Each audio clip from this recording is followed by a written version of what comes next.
All right, what's up? What's up, everybody? What's going on? Today we cannot get the clap right. I don't know. Maybe my brain is fried. I don't. Yeah. I'm just glad we weren't there last night until Did you what, see, 10 or 10:30 that they probably were there. So that would have been worse. So really quick, just to introduce our guest today, Joey Yang, mechanical engineer, is in your second to last semester till you graduate, right? Awesome. Yes. So I'm super excited to have Joey on. We just sort of like became friends this semester. We've known each other. We've seen each other in the halls, but never really had a conversation at all. No, I don't think so. And then, well, we were in mechatronics together, and I needed a partner. Joey was sitting there, and I was like, "What's up, dog?" He just turned around and asked, and I've been grateful. I'm grateful to have Josh reach out to me like that. Heck yeah. So, we have a mech lab, right? And so I always get there super early, right? Because I'm trying... Extremely early. Like, ridiculously early. Well, because the lab doesn't start until actually 7 o'clock, right? 7 o'clock. 7:30. Yeah, 7:30 at night. Yeah. And you know me, dude. I like to go to bed early, and so I'm trying to get out of there by at least 8. Right, and so I get to the lab like around 3, and just get going on the lab and try to get it done. Because these labs, they're not hard, but they're tedious. Yes, exactly. Yeah. So me and Joey got out of there at like 8:30 last night, and I think that was kind of long for us. We were expecting to get there at 7:30, but there's that last portion of the lab that kind of messed us up a bit. Yeah. So, but it seemed like they were probably there until like 10 to 30. Yeah, right? For sure. Did you hear it all? What time they got out there? I didn't reach out, but looking at that picture, they were all kind of huddled around Musa. Like the whole class, the entire class was all huddled around Musa trying to like fix his circuit. And there's this guy taking a picture. He's like, "Oh yeah, this is the worst lab we ever had." I think that's the craziest thing because you met him in the mechatronics lab. I met him at electrical science lab. Oh really? Okay. Yeah. But you're an ME. Yeah. So it's probably the only time I ever met you guys. Yeah. Interesting. Okay, and so it makes sense because computer engineering, biomedical engineering. Yeah, triple threat here. Yeah, triple threat. Big three. Yeah, big three. Fuck it, let's just start up a company right now. Yeah. Let me know. So I like the topic today that you suggested. I can't talk today. Suggested, Joey, which is essentially I have study methods. It's like a productivity. Kind of like optimization. So I took a screenshot of it. Oh, it was the wrong. Wait a second. Do I have it somewhere else? No. Okay. Is it not like a cloud? Where's my history? Here we go, and then voila. Okay, so productivity optimize. Oh, I need to share the screen. Oh, dang it. There we go. Start recording. There we go. Okay, so productivity, optimization, student life at UCO, internships, role model, not doing research, leveraging physics, intrinsic motivation, and dopamine. Love dopamine. So why did you want to talk about these things today? Okay, I guess we could start with the first one. Me and Josh go hours kind of back and forth talking about how to squeeze that like last percentage out of things.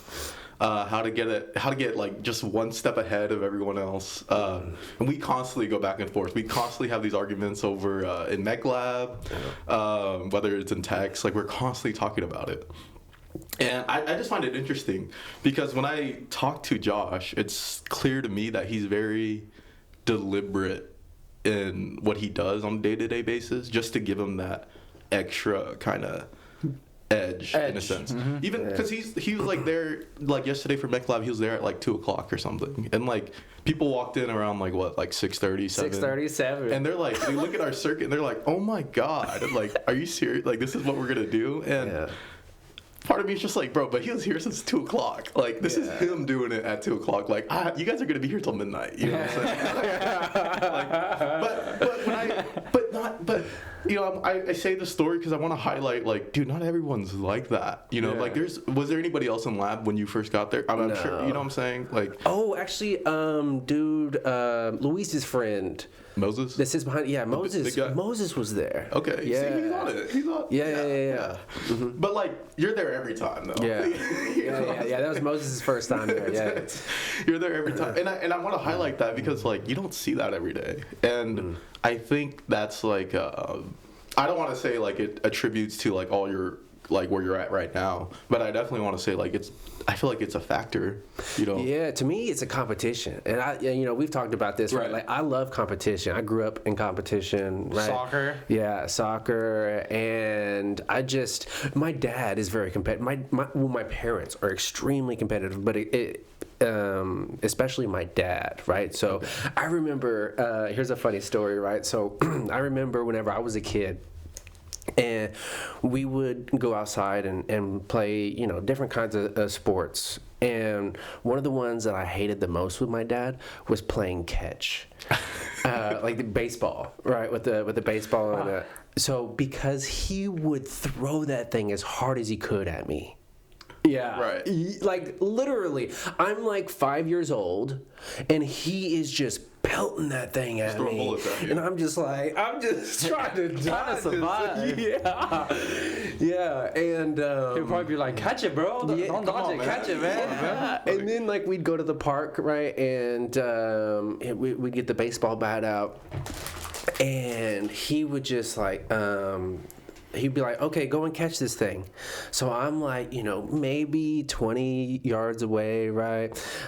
Thinking he's just going to try to hit it to me. Right. Just boom, launches that thing. And I'm having to go run. All the way out there and go grab that ball. Yeah. And even to this day, like, my dad hates to lose. Like, we'll play, what is that? What is that called? Cornhole. Yes, exactly. We have a little cornhole set that we play on all the time whenever my parents come out to the lake.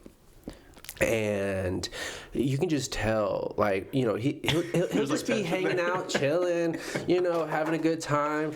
And then whenever we start cornhole, he gets like a laser focus, dude. It is insane. Bro fucking loves it. Yeah. And I do the same because I'm just like, I'm not letting this dude beat me. Like, but he beats me every time, dog. It hurts. Every time. And it hurts, yeah. Yeah, it hurts. No. It hurts. It hurts until the next time I can play him, right? Yeah. So that's, I think. But I think what you're saying there, like, it translates to like schoolwork also, or like being a student, because it's so clear to me that like you hate kind of not being at the top of the pack in a sense. Yeah. And for me, like I find it, especially getting to know you, like kind of inspiring in a sense, because it's just like, oh wow, like here's this guy like really trying to give it his all, and like I mean work your best at everything, right? Well, and man, so I went to OU yesterday and had like 4 meetings back to back. Oh, how was that? Yeah, it was dope, dude. So my first meeting was with Logan Larsh, which I definitely want to get him on this podcast, right? Because he's the guy that's been doing research with Dr. Bernard for like I think it's 2 years now, and so. And we were talking, and he just like just very lightly threw this landmine at me, and I was like, wait, what? And what that landmine was is he said he came up with the idea, did the simulations, and wrote the paper in 3 days and published it on the 3rd day. That's badass. He's on it. He's published. Well, what paper is that? This is like using FinFETs as like a neuron. Oh, FinFET transistors. Yeah. And then dude has also got a patent for neurons using some type of oscillator circuit. Right, like him and Dr. Bernard are right now like working on making an LLC to start this company based off of this artificial neuron he's created. That's crazy. He's in his 2nd year of his PhD, so he has a bachelor's in electrical engineering and computer engineering.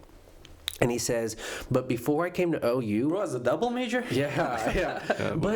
This is the craziest thing though, because I was thinking like, oh, you must have been like on your shit, like On top of it. Yeah, Right? You can't not be on top of it. yeah, Right? kind of like how I am. But I was thinking even further. But he was like, no, I was a terrible student, and I didn't even know what a journal and a publication was before I came to OU, and so it took him like a year into his, I think, school to even start doing research. And Yeah, that's the first year of PhD. You generally go over like 6,000 level courses. yeah. So I'm just like, so you just like started publishing papers and like just, but so yeah, I was just like, okay, well that gives me some motivation, right? And then I go and talk to this guy, Dr. Sigmarsson, and he's like the head of IEEE of the state or something like that. Marson, yeah. Yeah, and he was just a cool. So it was kind of nice because Logan, he was like, "Hey, like, Dr. Sigmarsson is the type of guy that likes to shoot the shit. He doesn't like to go straight to business." He's right? a senior member of IEEE. Yeah. He's having a good time. Yeah. So I get in there and we like start talking about history. He's Icelandic. Okay. And so Start bullshitting. Right? Yeah. I was like, okay, well, I like to shoot the shit. I like the bullshit. Like, let's get into it. Like, so he starts getting into like how his wife can. There's a direct line from who's the. Have you guys seen the Vikings show? Never. Okay, so there's this guy okay, I'm gonna look up the let's see here, main character in show The Vikings. Ragnar Lothbrok. So he's actually a real guy, right? And his wife actually can, through the genetic tree, Like trace themselves. trace all the way back from her back to That's Ragnar crazy. Lothbrok. That's crazy. So I mean, he looks like a Viking. yeah, right, yeah. Look at him. Yeah, he looks legit. Yeah, and he's got a lot of like Viking type things in his Decor. Office. Yeah, and so, and then So you're talking to this guy, right? so I'm talking to this guy, and he's like, he was like, well, because I was like, well, okay, because we were like 45 minutes in, and I had another meeting in 15 minutes with this other guy, so I was like, oh shit, like I can't be late. I gotta kind of, yeah. And so I was like, okay, so let's get down to brass tacks really quick. Why I really came here, I was like, I need to talk to you about switching, because I originally applied as a master's student, but I want to change that to a PhD.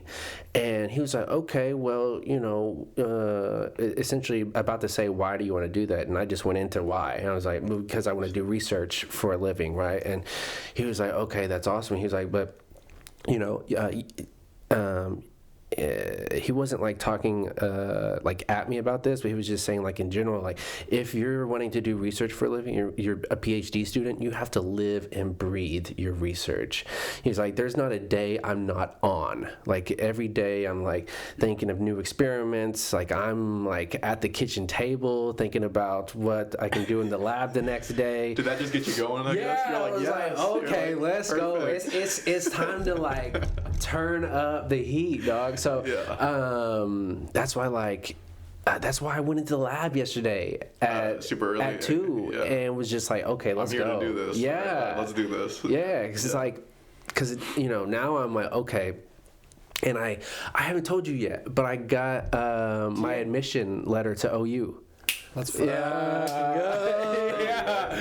Yeah. So I was just like, okay, so I'm officially like a PhD student. OU. At OU, a research institute, right? Yeah. So I was Fucking like, hype, dude. yeah, dog. Yeah, So yeah. I'm like, okay, put that hat on now, and like let's live life as if I'm like a PhD. Yeah. Let's be professional about it. Yeah. Right. Yeah. Yeah, so Yeah, and I had like 2 more meetings, trying to sort of like secure a TA position. Did that go well? It went pretty well, but No confirmation. No confirmation still, and so this will probably be some good information to tell people and to tell you, right? Yeah, because I'm planning to go to OU. Oh, yeah. So you're in right now. yeah. So there's like a tier system for TAs, right? So hierarchy. Exactly. The first tier is professor recommended TAs. So or students who are recommended by professors. Yeah, exactly. That's tier 1. Tier 2 are students who are already going to OU trying to get a TA position. Tier 3 is essentially what I'm in, right? Because I am a non-OU student trying for a TA position, right? Okay, so you're fighting to the bottom. Yes, yeah, exactly. And so in the last fall, which is the biggest semester, right? You have the most enrollment in any university, right?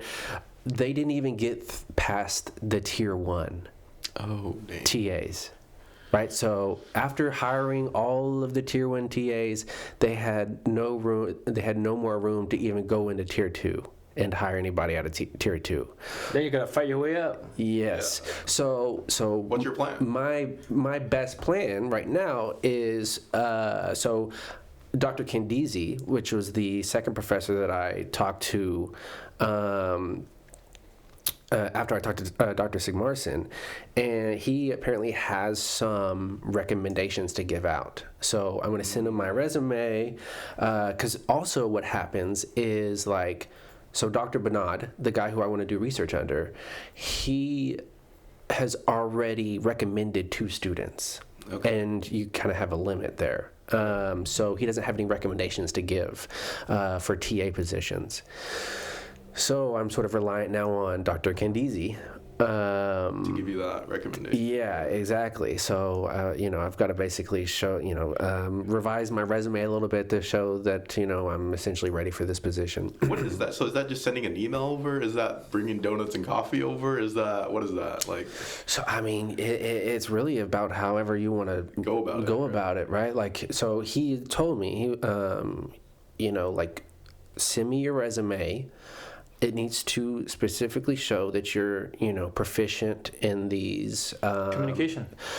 Well, communication, teaching, but also in the classes that you're. Because typically, for an engineer, you're going to be a lab TA. So they call it like EE and CE lab over there. So it's essentially like physics lab, engineering lab. Yeah, engineering lab and circuit lab. Circuit lab? Yeah, so... Perfect. Yeah, which doesn't necessarily seem to like exactly translate from UCO, so that's why it might be a little bit harder to really... convince them, I guess. State my case, right? Yeah. And why I'm, proficient in those things.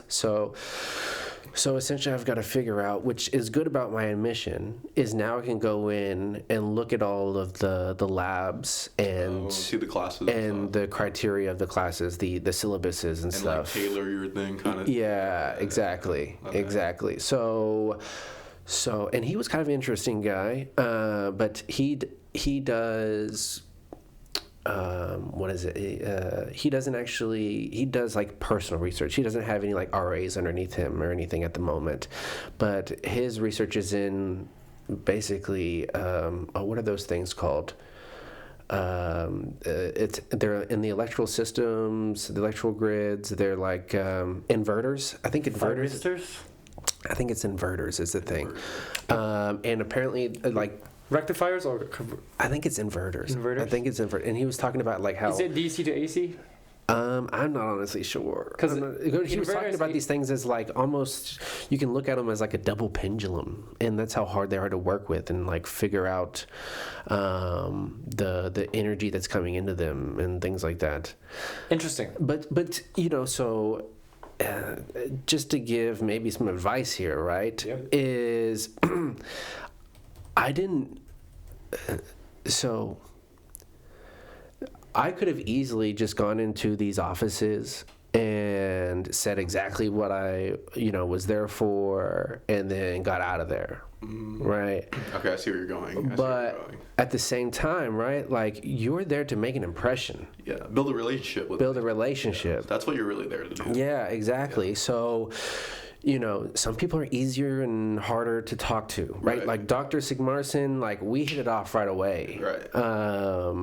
But Dr. Candizi is a little bit harder to sort of like break the shell off of. What does he just like have his guard up, I guess, or what? Like, I don't know. He just kind of seems more business. Okay. Yeah. I've heard he's kind of a workhorse. And so he's probably thinking about like okay, what do I need to get done next? What's next? Right. He's not worried about. He's not trying to bullshit. Yeah. And so, he wanted to get right down to why I was there and things like that. But then, I was just like trying to figure out the puzzle. Like, okay, how can I spend a little bit more time with this guy but keep him interested, right? So I asked him about his research, and he went on this basically like 10-15 minute rant about his and I was like, wow, okay, that's interesting. And so who knows if from that he appreciated that or anything. It seemed like he was enjoying himself. So yeah, my advice is like, don't just go in there. And this is probably in any situation where you're kind of needing something from somebody, right? Because I'm not an OU student, right? And so they're kind of looking at me like, well, who the hell are you? Yeah, you're a stranger. Why are you asking me for these things that you haven't proven yourself for? So you kind of gotta like you gotta play the game. Yeah, you gotta play the game a little bit. Yeah, no, that story is interesting to me because I think it kind of highlights kind of what you're trying to give advice upon. But it's like you have to kind of like at the end of the day you're dealing with people. You know what I'm saying? And you have to be human about the interaction. I think. And I think kind of your story kind of highlights that because like you could have just went in there and be like, hey, I'm trying to do this, and whether that works or not, who knows? But like you kind of have to approach it differently. And I think the same thing could be applied to like job interviews or something. Like you can go in there and just be like, I need a job. Or you can really go in there, get to know who you're actually talking to, get to know like what's going on. And I think a lot of people kind of over us or like, no, don't like let that kind of go over their head and don't really like take that into account. But, Yeah. It's you got to build relationships, right? Like every person I've talked to at OU now has talked about relationships. You have to build relationships. Networking, right? Yeah, and I understand that, but like I mean, over there at OU, it seems like it's like ingrained into them, right? I mean, it is kind of here at UCO, right? But it's not really, though. Not really. People come here, get their stuff done, and leave in a sense. Like, yeah. Whereas, I've heard it from some professors here, and over there, like every professor I've met has been like drilling that concept. Yeah, for sure. So yeah, overall, it went pretty good. And what's kind of wild, right? So Dr. Sigmarsson, I emailed admissions because I needed to change my application from master's to PhD, and so I emailed admissions. They were like, okay, it's easy to do on our end, but now that your application is over at the EE and CE department, you have to talk to Dr. Sigmarsson. I'm like, oh, okay, perfect. I already have You already have a good impression with him, yeah? Well, this was before I went and talked to him. So you need to see him anyway. So, okay. So it's like, okay, it's already in my plan. So that was one of the questions that I had. Like, hey, so I want to change this, and so he was like, oh, this is after we've talked for like 45 minutes. He was like, oh, it's super easy. Like, all I have to do is click a few buttons, and he just did it right there. And now you're a PhD student. And then a couple hours later, I get the admission email. Yeah. See, but I think it's important because you spent those 45 minutes not kind of I don't want to say like pushing your agenda in a sense, but you spent that 45 minutes kind of getting to know him in a sense, and you know it made, I don't want to say it made it easier for him just to click those buttons because that's all he had to do at the end of the day. Yeah. But I feel like he was more willing to do that after, you know, having those 45 minutes of Yeah, and you know, I don't want it to come off as like I did that only. With an alternate intention. Yeah, Right, yeah. right. I mean, I didn't, Ulterior right? Like, motive, I at the end of the day, like I You really genuinely want to know him. Yeah, Yeah, exactly. yeah. And so, yeah, you need to make sure that you're also it's coming off as being genuine. Because you can't just be like, hey, how you doing? and Yeah, all that. Like, because we all know those guys who like seem to they feel like they're just trying to get something out of you, you know? Like a pastor. and yeah, they greet you and they wish you well, but you can feel that empty, Yeah. hollow like compliments. From them. It's Yeah. weird. It's weird. I hate Yeah. that. Yeah. But I feel like it just goes back down to just being genuine, though. Yeah, just being 'cause sincere. You're just being you're genuinely interested in what he's doing. You Yeah. know what I'm saying? And And you admire his work. Yeah. So I think that at that point, they can feel it, you know, Yeah, especially yeah. when you express it that way. You're like, Yeah. I really want to know how you did all that. Yeah, you know? well, like, I mean, Dr. Sigmarsson, he did research under a DARPA grant. what is DARPA? I don't know. It's like the Department of... DARPA is Yeah, look at Defense Advanced Research Projects Agency. Yeah, so it's like the... U.S. Department of Defense R&D. Yeah. Okay, so legit kind of. Oh, very legit. Right, Very right. legit, yeah. You tell him about what you need to do when you go to his lab. You need to like put your go phone through away and security. stuff? Yeah, I had to don't go actually through cut that security. down, like, Yeah. No, it wasn't that. I was expecting that, but no, it was just like you greet the security person, and they give you like a visitor's pass, and yeah. But okay, yeah. One really cool thing that he was telling me about is that office that they're in, which was a beautiful building. It's like I got an open layout, and then like all of the offices of the professors or PIs, principal investigators, which is the badass name for researcher. Yeah. It is just a. Yeah. It means you're the head of the research. Yeah, Okay. yeah. Big dog. And they had these rooms that go along the building, and they have these like. Hello, space travelers. Want to look sharp while bending space time?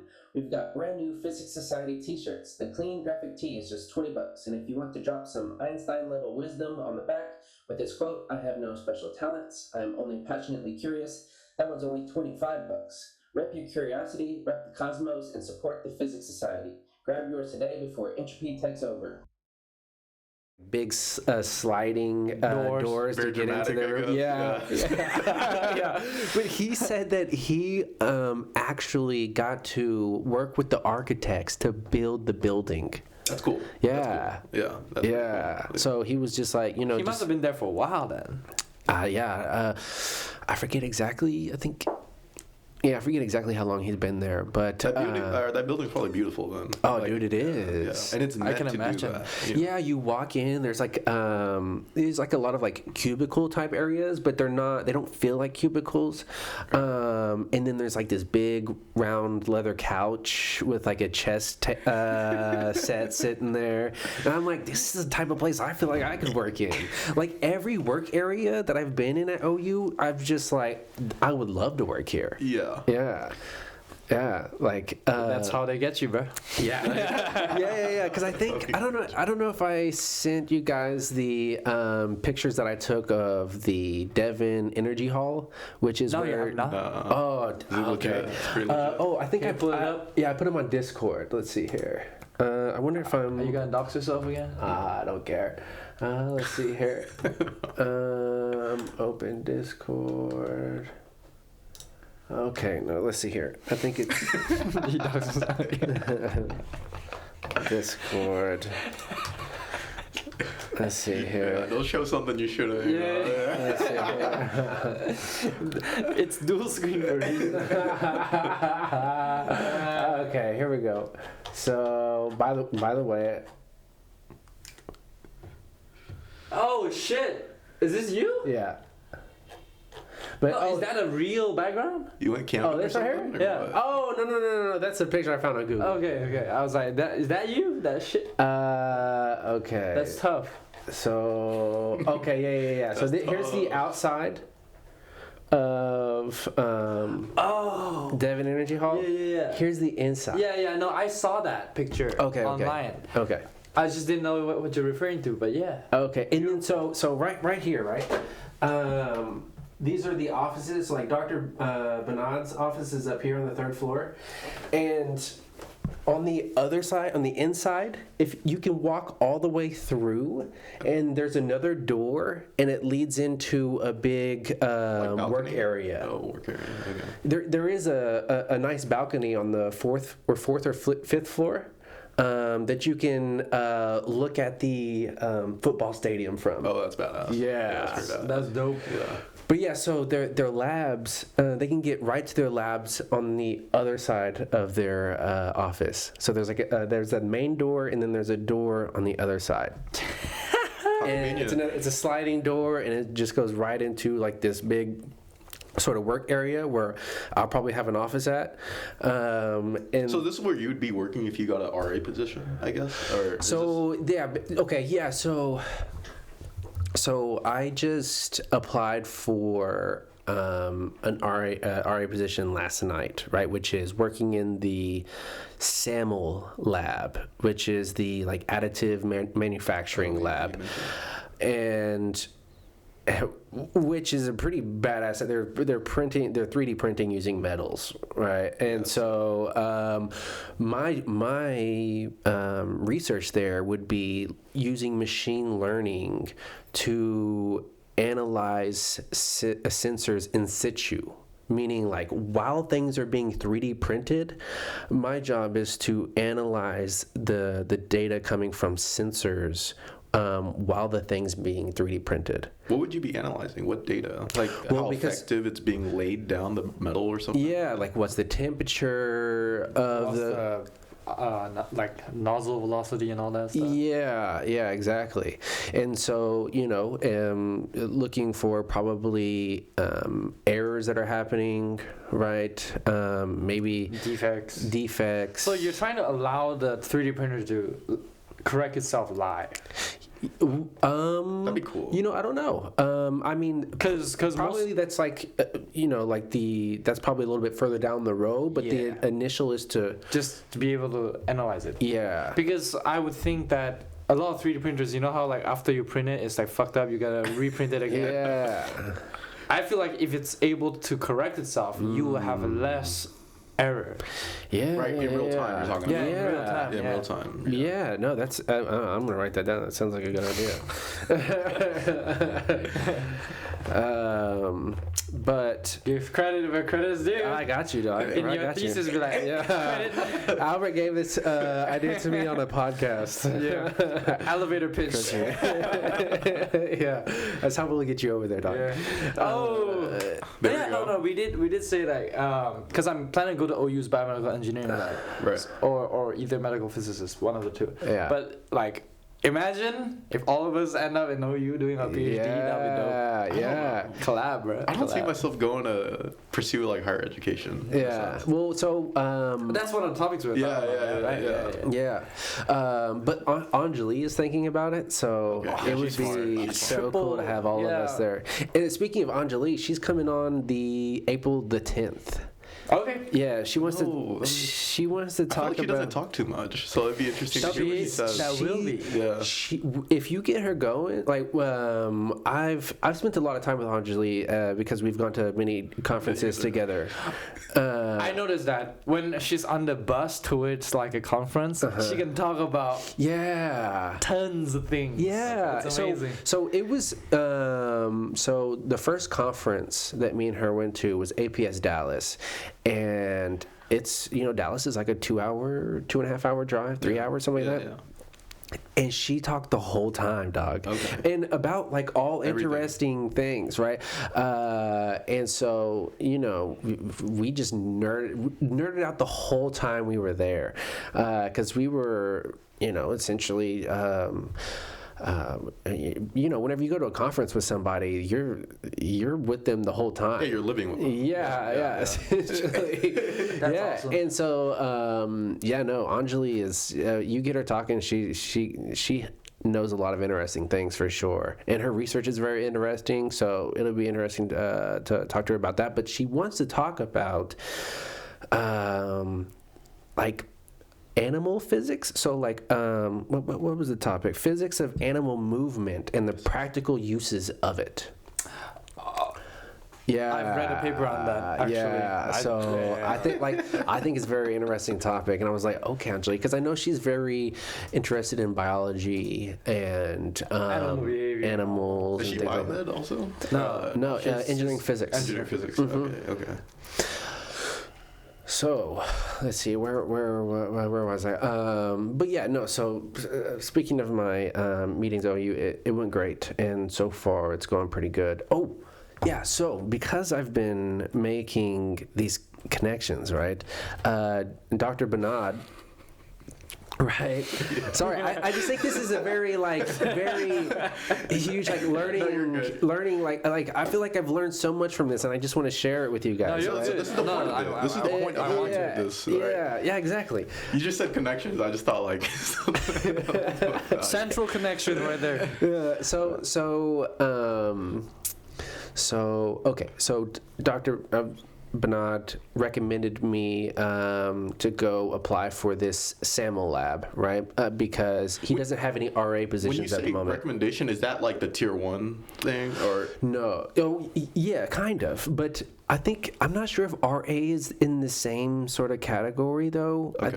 I think it's a little bit different. I don't know if is he like going to co-sign you, I guess? Yeah. So listen to what he said.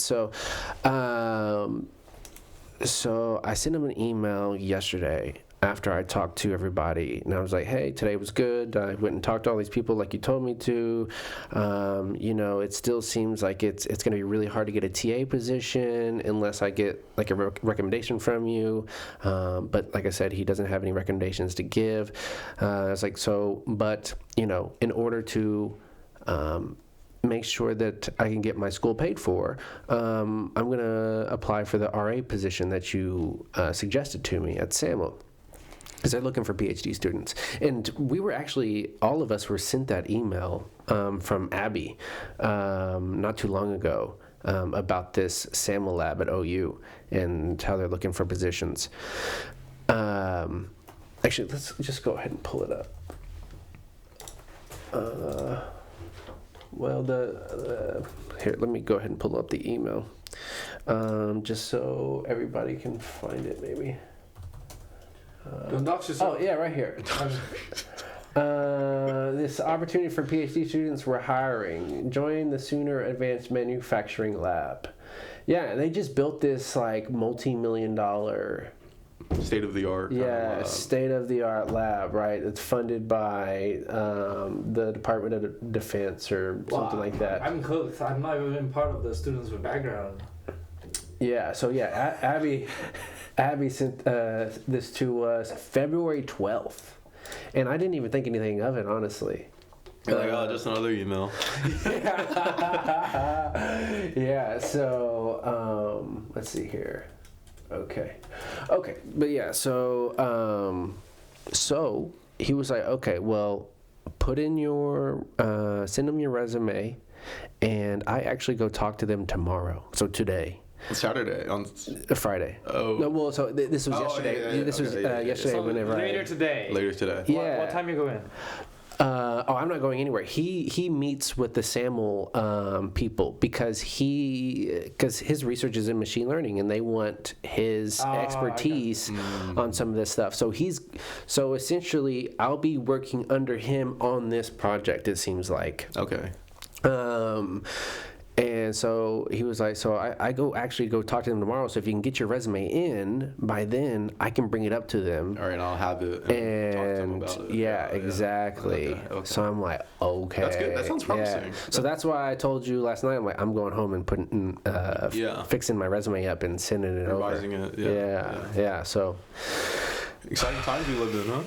Exciting time. Yeah, dog. So, but anyways, I don't know. I feel like I've been talking forever. No, I mean, that's technically the point, you've been right? talking about like 30 minutes. Oh, for real? Okay. Yeah, it's Hell not, yeah. not that bad. 30 minutes already. Yeah, I just, like I said, I just think it's, there's a lot of Opportunities? things to learn from what I've just gone through, especially for people who are, thinking about getting their master's or PhD, especially maybe at OU, right? Right, you would have hoped someone would have told you this or kind of give them their story. Man, at this point, they should pay you for being a recruiter. Yeah. Well, what I was stoked about, because I was like, hey, so, because I talked to the assistant director of the EE and CE department yesterday. Yeah. Dr. Keel is his name. Really interesting guy. He has a stand-up desk. Oh, okay. So he's into it. Yeah. He's into it. So towards the end, I was like, we actually have like a podcast, and I was wondering, what do you think OU would be fine with us like interviewing professors and things like that? And he was like, yeah, I think that'd be fine. I was like, okay, let's go. So cool. That'd be dope. Yeah, oh my God, because cool. dude, there's so much interesting research going on there, and not just professors but students too, right? Like Logan, like, man, his research is amazing. It's interesting. What was it about? Neuromorphic computing. That guy, Yeah. So so I'm excited to go over there and start making some more connections, and hopefully getting to interview some more people and that sounds fun. Just learn more, right? Yeah. I mean, I really think that our success is based off of like how much information you know, right? How much information you're given, and I think this right here is like a huge What do you way mean by that? Like success being like information you're given. Like you're talking about like. Yeah, just think about it. The more you know, the better you're off.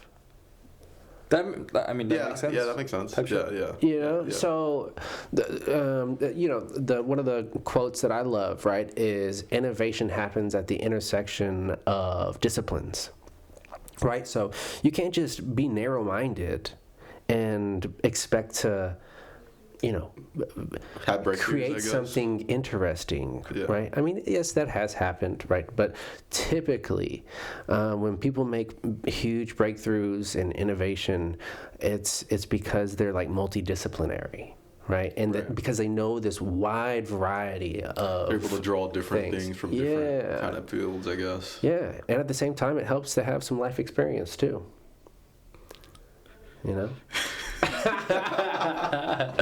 Joe, you crack me up. Yeah. But anyways, so Dang. This guy's gonna change the world.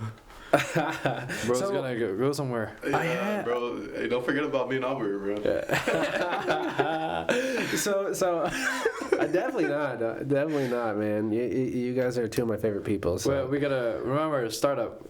Oh yeah, for sure. What was it again? The ketones. Oh yeah, okay. I was Okay, yeah, we talked. Okay. But so you guys like you're starting a ketones company, or what's going on? Like you guys, ketone manufacturing. Yeah.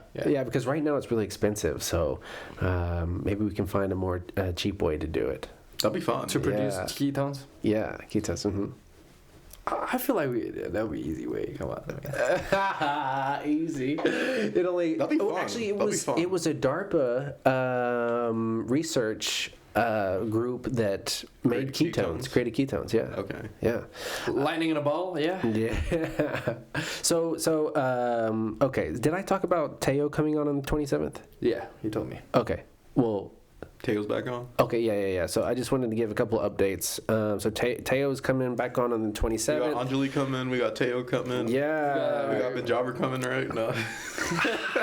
I keep asking him, and he's like, I want to see that pod. He's elusive, dog. You gotta hold him down. Yeah. I want to see what he has to say. I'm gonna ask him one more time. I'm gonna tell him that I got my admission. Get Alamari on. okay. You know what I'm saying? Or Musa. Yes. Musa. Oh, Musa would be You gotta interesting. get it before you head out to. Yeah. No, we're still gonna have connections here, dog. that's So true, you know. The power will not die just because it left, right? Yeah, no, definitely not. Definitely not, man. You just may have to drive up to OU every now and then. Shh. I'm gonna get a car just for that. Like, Yeah. So, Teo, he just put in a new proposal for a grant. I think like $1 million grant or something like that. So he wants to talk about his proposal, how he's essentially like getting into the experimentation part of his research, which is really interesting when it comes to like 2D materials. Yeah. Because that's really hard to do. I'd be interested in more just what the proposal was, and then like the whole process of that. You know what I'm saying? Me too. Yeah, so I that was one of the things I want to talk to him about is grant writing. Right. And like, you know, What's what's your process? process? Like, How the heck did you get a few $100,000 grant? Yeah. Exactly, right? 'Cause Like, how do you convince people from your writing to give you money? Because he's pretty successful at it, right? Yeah. And you know, he's told me a little bit about it, right? Which is essentially like, you know, making sure that you take in their feedback, and the next time you write one, you make sure and you fill in those holes. He says right? iterative improvement. Yeah. So, and then he also wants to talk about quantum computing and quantum algorithms, because I think he's trying to build a quantum computing class, right? He's teaching quantum mechanics right now, right? And I think he's wanting to then transition that to a quantum computing class, because that's sort of the future, right? Or what people think is the future. Yeah, I don't fully believe in it just yet. Yeah, neither have I. It's like saying it's always 30 years away. Yeah. Like fusion. Because there was something else that just came out that talked about how this is more hype than anything. No, we'll get into that later. Yeah. I mean, that's good, right? You get your funding, right? It's Yeah. But also like AI is hyped, right? And the difference is we have more progress in AI than. Yeah. I'm not throwing shade to quantum computing industry. I really do see. Yeah. I really do have hope in it. Yeah. It's just that day by day, year by year, we have less and less application. You have to realize the hardware progress is dramatic, but the application wise, we don't have much algorithms aside from the RSA, Yeah. the encryption breaking, right? Yeah. We is it TSA, RSA? I have no idea. The encryption, I think it's RSA, but whatever. Okay. So the point is, the real problem for quantum computing is the lack of application, because there are more and more let's say applications that are quantum exclusive, right? That has been proven wrong. Like now we have proved that there are some quantum problems that classical computers can do in a limited amount of time. Yeah. I mean, so it's interesting. So that's the controversial part, is that, they say quantum supremacy, right? But there's more and more things that quantum computing can only quantum computing can do, but classical computers are doing now. So. Well, yeah. I mean, the whole process is. I mean, like you said, the hardware is getting better, but there's also a limit to how good the hardware can get. So we're eventually going to run up against that. You think there's a hardware bottleneck? Well, yeah, there's going to be. So, like, there's a paper written by, I forget his first name, but last name Mead. And it's the first paper on neuromorphic computing, where he goes through the bottlenecks of transistors. And trying to get electrons to move in materials, right? You can only make things so small before electrons aren't able to really jump back and forth. But the thing is, quantum computing, they don't use transistors though. Yeah. Oh, well, I was talking about like von Neumann machines. I wasn't talking about quantum computers. Yeah. So you think there's another theoretical equivalent to the quantum one? Like a materials limit? Is that what yeah. Or are you talking about just classically there is a limit? Yes. Yeah. Because you were talking about how we could do. There's a lot of things that we could do quantum algorithms on classical computers, right? Not all of them, but slowly, bit by bit, there's always a new research coming out saying, "Hey, this algorithm that was thought to be impossible, has now been done." Yeah. But like I'm saying though, is there's probably going to then be a limit to what we can do on a von Neumann machine. I know, right? I agree. No, Yeah. I agree. I still think there's a lot of things that is impossible to do Yeah. in a classical, at least in a finite amount of time. Yeah, which is what excites me about like people doing research on alternative forms of computing, right? Like, what if they're, which is what I want to get into, right? Yeah. Which Alternate computing. is like, okay, can we even find a material that's better than the brain at doing computation? They call it alternate intelligence. So there's yes, well, and then that leads into like a different form. Because there's the hypothesis that I forget, they had it like a long time ago, like in the 1950s or something. Some like shortly after people found black holes or theorized black holes. I believe there's a theory that you could use the black hole as a computation machine, as a computer, essentially. How does that work? Yeah, right? Theoretically. Well, because it's essentially like a compression machine, allegedly. No, it is. It is the. It has the highest information density for at least in regards to entropy. Yeah. So, but how do you? Because wouldn't you need to? You'd have to access the information inside of it, which you can't. That's why theoretically. At the moment, you can't. Only in paper. Let's dream big over here. Okay.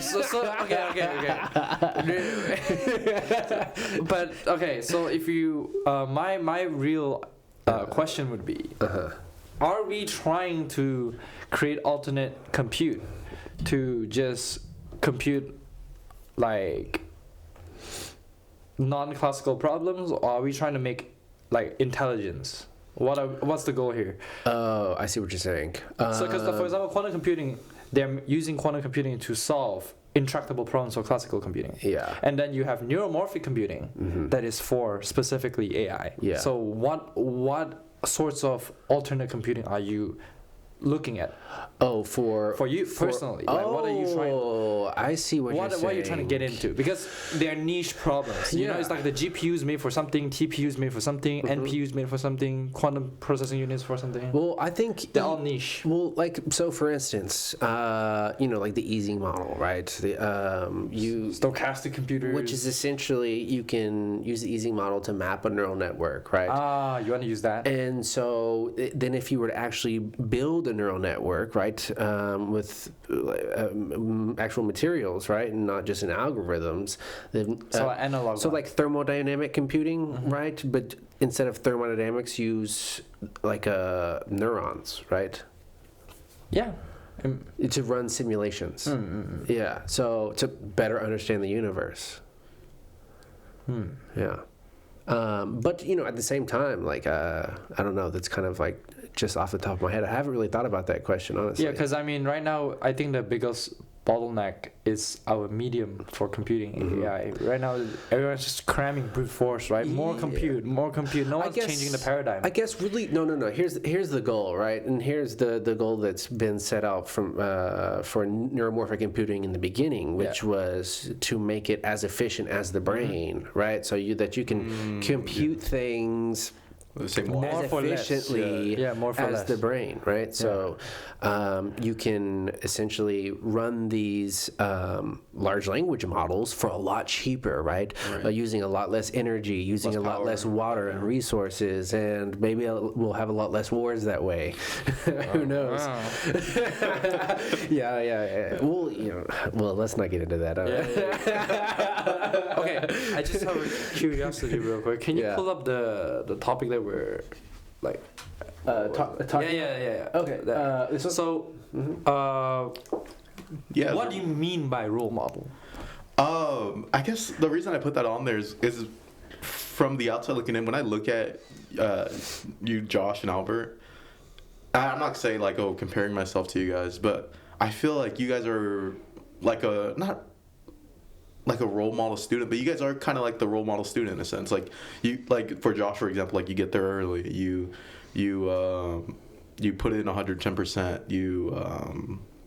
You're doing all this research. You're involved with the school. You're talking to professors. You're trying to get professors on. You're going to these conferences. You're doing all these things. And I feel like for me, like I look at you and I'm like, dang, like I'm such a shitty student compared to when I look at you guys, because it's like I don't do any research. I don't care to go get a master's or PhD. And Josh hates this when I say this, but like sometimes I feel like I'm just trying to get by. Like and I don't care to establish these kind of relationships with these professors in a sense. But part of me, why I kind of feel so like drawn towards you guys is I'm like, oh wow, like these guys are doing this, I'm like, oh, like dude, how cool is that? Somebody who actually like cares and like wants to like do something. Do something, and they're doing something. I'm like, dude, that's sick. They're out here doing stuff. And that part of me wanted to bring that up because I feel like I don't want other people to kind of like look at, not people like you guys, but like feel like they're almost like less than, or like they're a shitty student because they don't kind of, because everyone has a different direction, right? So yeah, but I feel like it's kind of hard to come to that conclusion if you guys aren't, like, if you're not kind of doing what you guys are doing in a sense, like if that makes any sense at all. Like, so let's hold that thought. I gotta pee so bad. You're good. It's your caffeine again, It's bro. not even caffeine this time, so I'm like salty because I was like, okay, don't drink too much this morning. Yeah, I mean about that, right? Yeah. Yeah. No, don't worry. We won't talk shit about you. Don't worry. Okay. And that Josh guy, man. I mean. And I understood that, and for me, like, this was clear ever since kind of like electrical science when we took it, because I remember you asked me, I forgot what we were talking about, but I think we were talking about the difference between like analog and like digital computing. Yeah. And you're like, well, if you're tracking like a missile, like you want to use like was it like you're gonna get like analog data because it's not gonna be just ones or like ones and zeros. Yeah. And you were telling me this stuff, and I was like, oh, that makes sense. Like that, of course, that's how you would go about that problem. Yeah.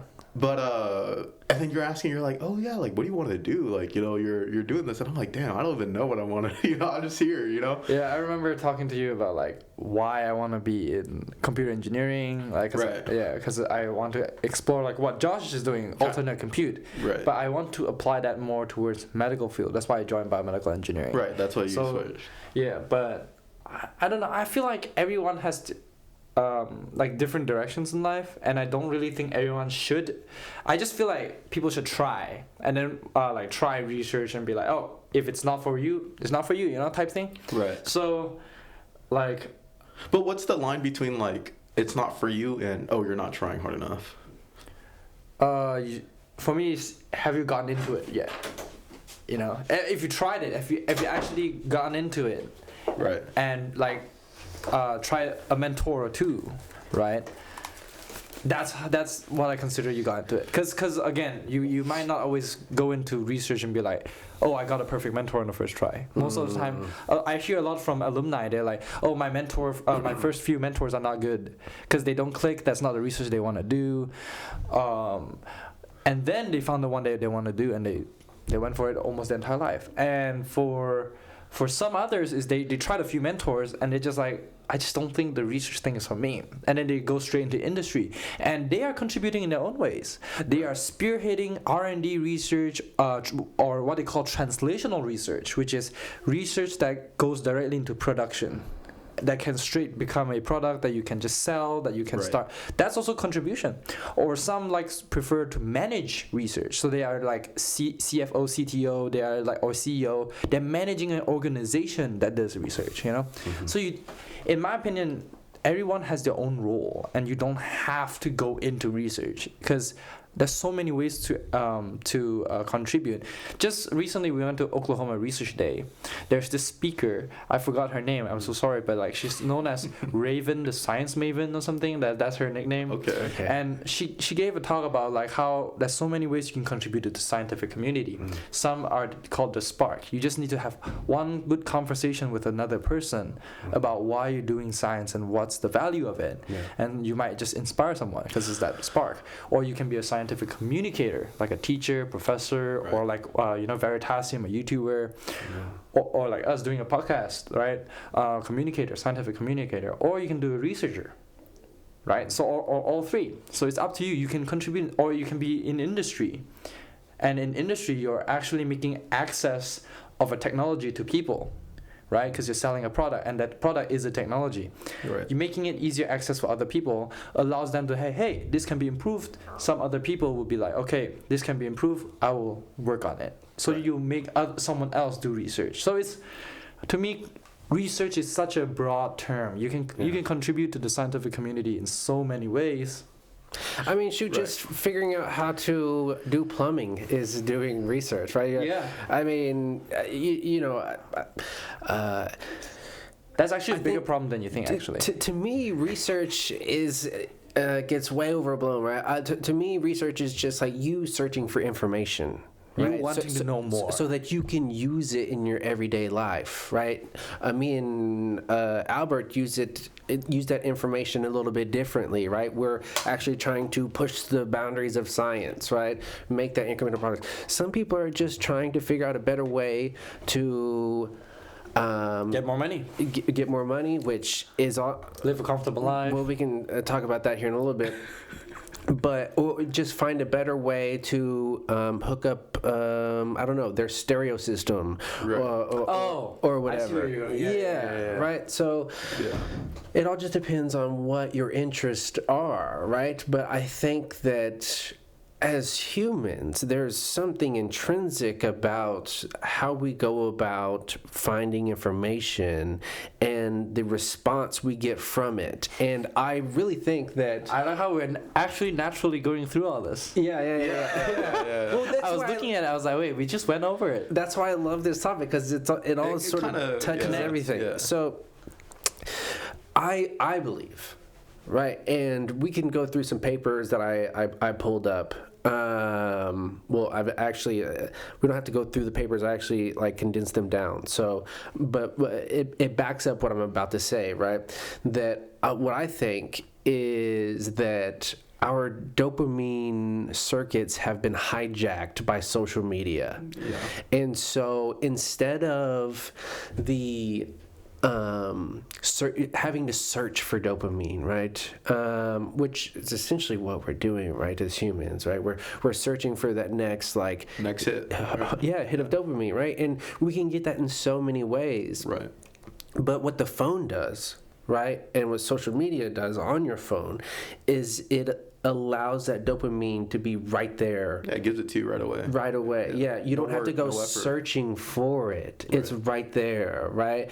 But I think there's something to the pursuit of it, and how hard that journey can be to get to that next dopamine hit, right? And so there's a lot of studies that go into how hard problems and figuring them out.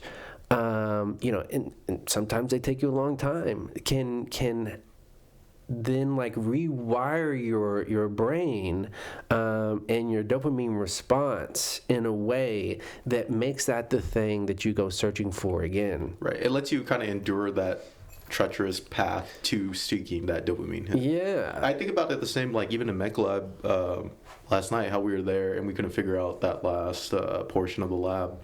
But I think it kind of relates to that dopamine topic, because you want, you kind of need to put yourself in where you're not suffering in a sense, but you're confused, and you don't know what the hell's going on, and you're just trying to get through. But uncertainty, right? Uncertainty. And when we finally got that LED to light up, there, like you said, it feels oh my god, thank you, finally, you know what I'm saying? Yeah. But I think it's important to kind of put yourself in those situations where you're forced to endure, solve the problem, right? Where you're forced to kind of go through that pursuit. Yeah. I mean, remember the last podcast we did with Connor, and we talked about what is intrinsic value for humans, and in my personal opinion is our selfish pursuit. I always assume humans are selfish. Okay, it sounds cynical, but I think it's not to say we're not pro-social. We are. It's just that if you're in a situation where you can only care about yourself and the loved ones around you, you cannot afford to care about others, and to me that's completely fine. But so and I told Josh and Connor that day is that humans are on a bell curve. There's antisocial, social, and pro-social people, and in my opinion is humans just want to stop suffering. We just want to live a more convenient life instead of More comfortable life. I guess. yeah. Instead of utilitarian life, I think I'm a negative utilitarian, which is like instead of thinking about making everyone happy, I want to make less amount of suffering as possible. Just be well, you know, Right. like eudaimonia type thing. So it's so that's why what did I say? Yeah, it's like what Viktor Frankl says, right? To in search of happiness is what thwarts happiness. But again, what he said is that's not always the case. You can search for happiness if you do it the right way. Yeah. Because if you look at through social media or look at use it through like going to like clubbing, which is no shade. Okay, not throwing shade to people who like clubbing. I saw you there last night. Yeah, it's like those things can make you happy, but if you only rely on that, it's not gonna work anymore. Because again, there's the difference between being happy and then like pleasurable happy, and then there's another one like being content and fulfilled. Yeah, because Different pathways. Because this is dopamine, right? Right. That's the feel-good motivator hormone. Right. But there's also a different one, serotonin, which is an inhibitor. Because this is a stimulant, Okay. and there's an inhibitor. The inhibitor is serotonin. It tells you, hey, it's enough. And usually that what happens with serotonin is when you interact with other people, whenever you're celebrating something with the family, or whenever you did something that achieves and contributes to other people. That's when serotonin is... serotonin and oxytocin will hit. It makes you bond with others. It makes you tells you that you're enough. But dopamine is not. Dopamine is like Feels more, good, right? More, more. Yeah. So serotonin sort of balances it out. And what's kind of crazy is that your dopamine, you can actually get sort of like, I don't know, bigger hits of dopamine depending on whether you're getting an intrinsic or extrinsic motivation, right? So think of intrinsic as, I don't know, the reward you get after you've just did something really hard, right? And then extrinsic is like you're getting paid to do what you're doing, right? Yeah.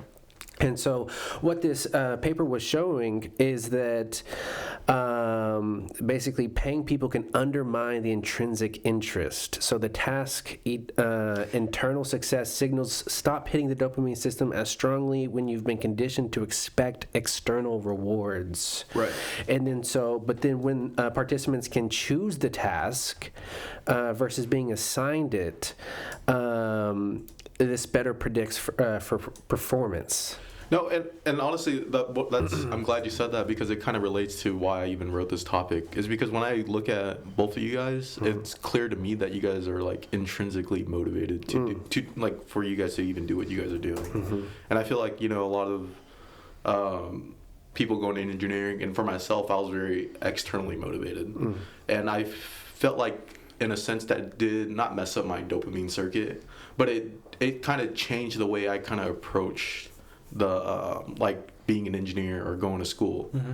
It wasn't intrinsic, and in a sense it made it harder to do the work. They call it the over justification effect. So that's exactly what your phrasing was. Extrinsic rewards undermine your intrinsic motivation. So that's why. Do you notice that sometimes you want to clean your room, and then when your mom comes in and she's like, "Oh yeah, you gotta clean your room," and then you're like, "I don't want to do it anymore." That is what it means. It's called over justification effect. You don't want to be told to do something. You want to do something. Right.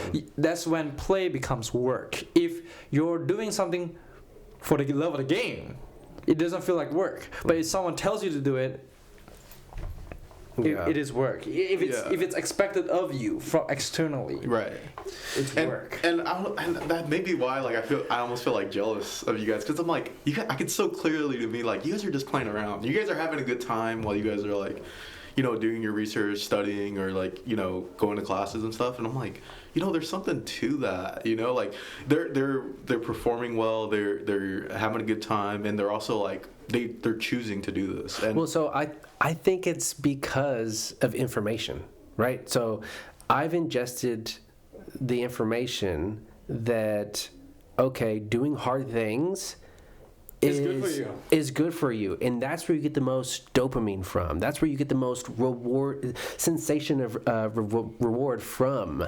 Right. Whereas, and so I'm like, okay, well, then that's what I need to do. I need to focus on those things. I need to focus on things that are hard for me. Right. And I'll get rewarded in that way. And so, I just think that maybe people haven't come across the right information that resonates with them. To lead them to that conclusion. Yeah, exactly. Okay. And for me, I think talking to you guys, I've come to coming to that conclusion where it's like, oh, this is how I should really kind of approach not even my work, but just life in general. It's like, oh, I should really, be more, like, follow my intrinsic, what I want to do. You know what I'm saying? Like, I shouldn't no longer be like a carrot on a stick in a sense and trying to just follow these external rewards. Like, I should kind of choose where I want to go and just like finally get your agency, realize that you have free will, type thing. Well, it's kind of interesting because, there's accountants who love their job and accountants that don't. Right. And so I really think you need to find, like, what is that thing that, like, gives you that intrinsic reward, right? And also, like, one thing I had, it's just, like, is that intrinsic motivation something you can build or guide or sculpt? Or is it something, internal and it's something, like, both, like innate? I think it's both. The same way you can get addicted to anything, it's the same way you can make yourself addicted to work. If it's because of conditioning. Intrinsically, you have the very generalized wiring that can make you want to do anything at all. And in fact, it's been proven that anyone can learn and do anything, unless you're that few outliers. But if you're in that general bell curve, if you're considered neurotypical, if there's even a word for that, is that you you can technically do pretty much anything you want. Right. But you gotta, again, like what he says, in a weird way, you're gonna outsmart your brain. Yes. You have to, like, trick yourself in a sense. Like, in a weird way, you're constantly playing chess with yourself. Well, just like social media is hacking you, you can hack it. You can hack the same thing, but in a good way. Right. Yeah. And it does take time. Yeah. You can't just... It's not going to switch overnight. You can't just raw dog, like, cold turkey, be like, I'm dropping social media, I'm going to go out there. Some people, it works for them. I'm just telling you, it does not work for everybody. And in most cases, you gotta slowly sculpt your way up there. Yeah, and at the same time, you gotta want to do it. Right. Like, you gotta... You have to want to be there. You gotta want to see that... You just have to want a better outcome for yourself.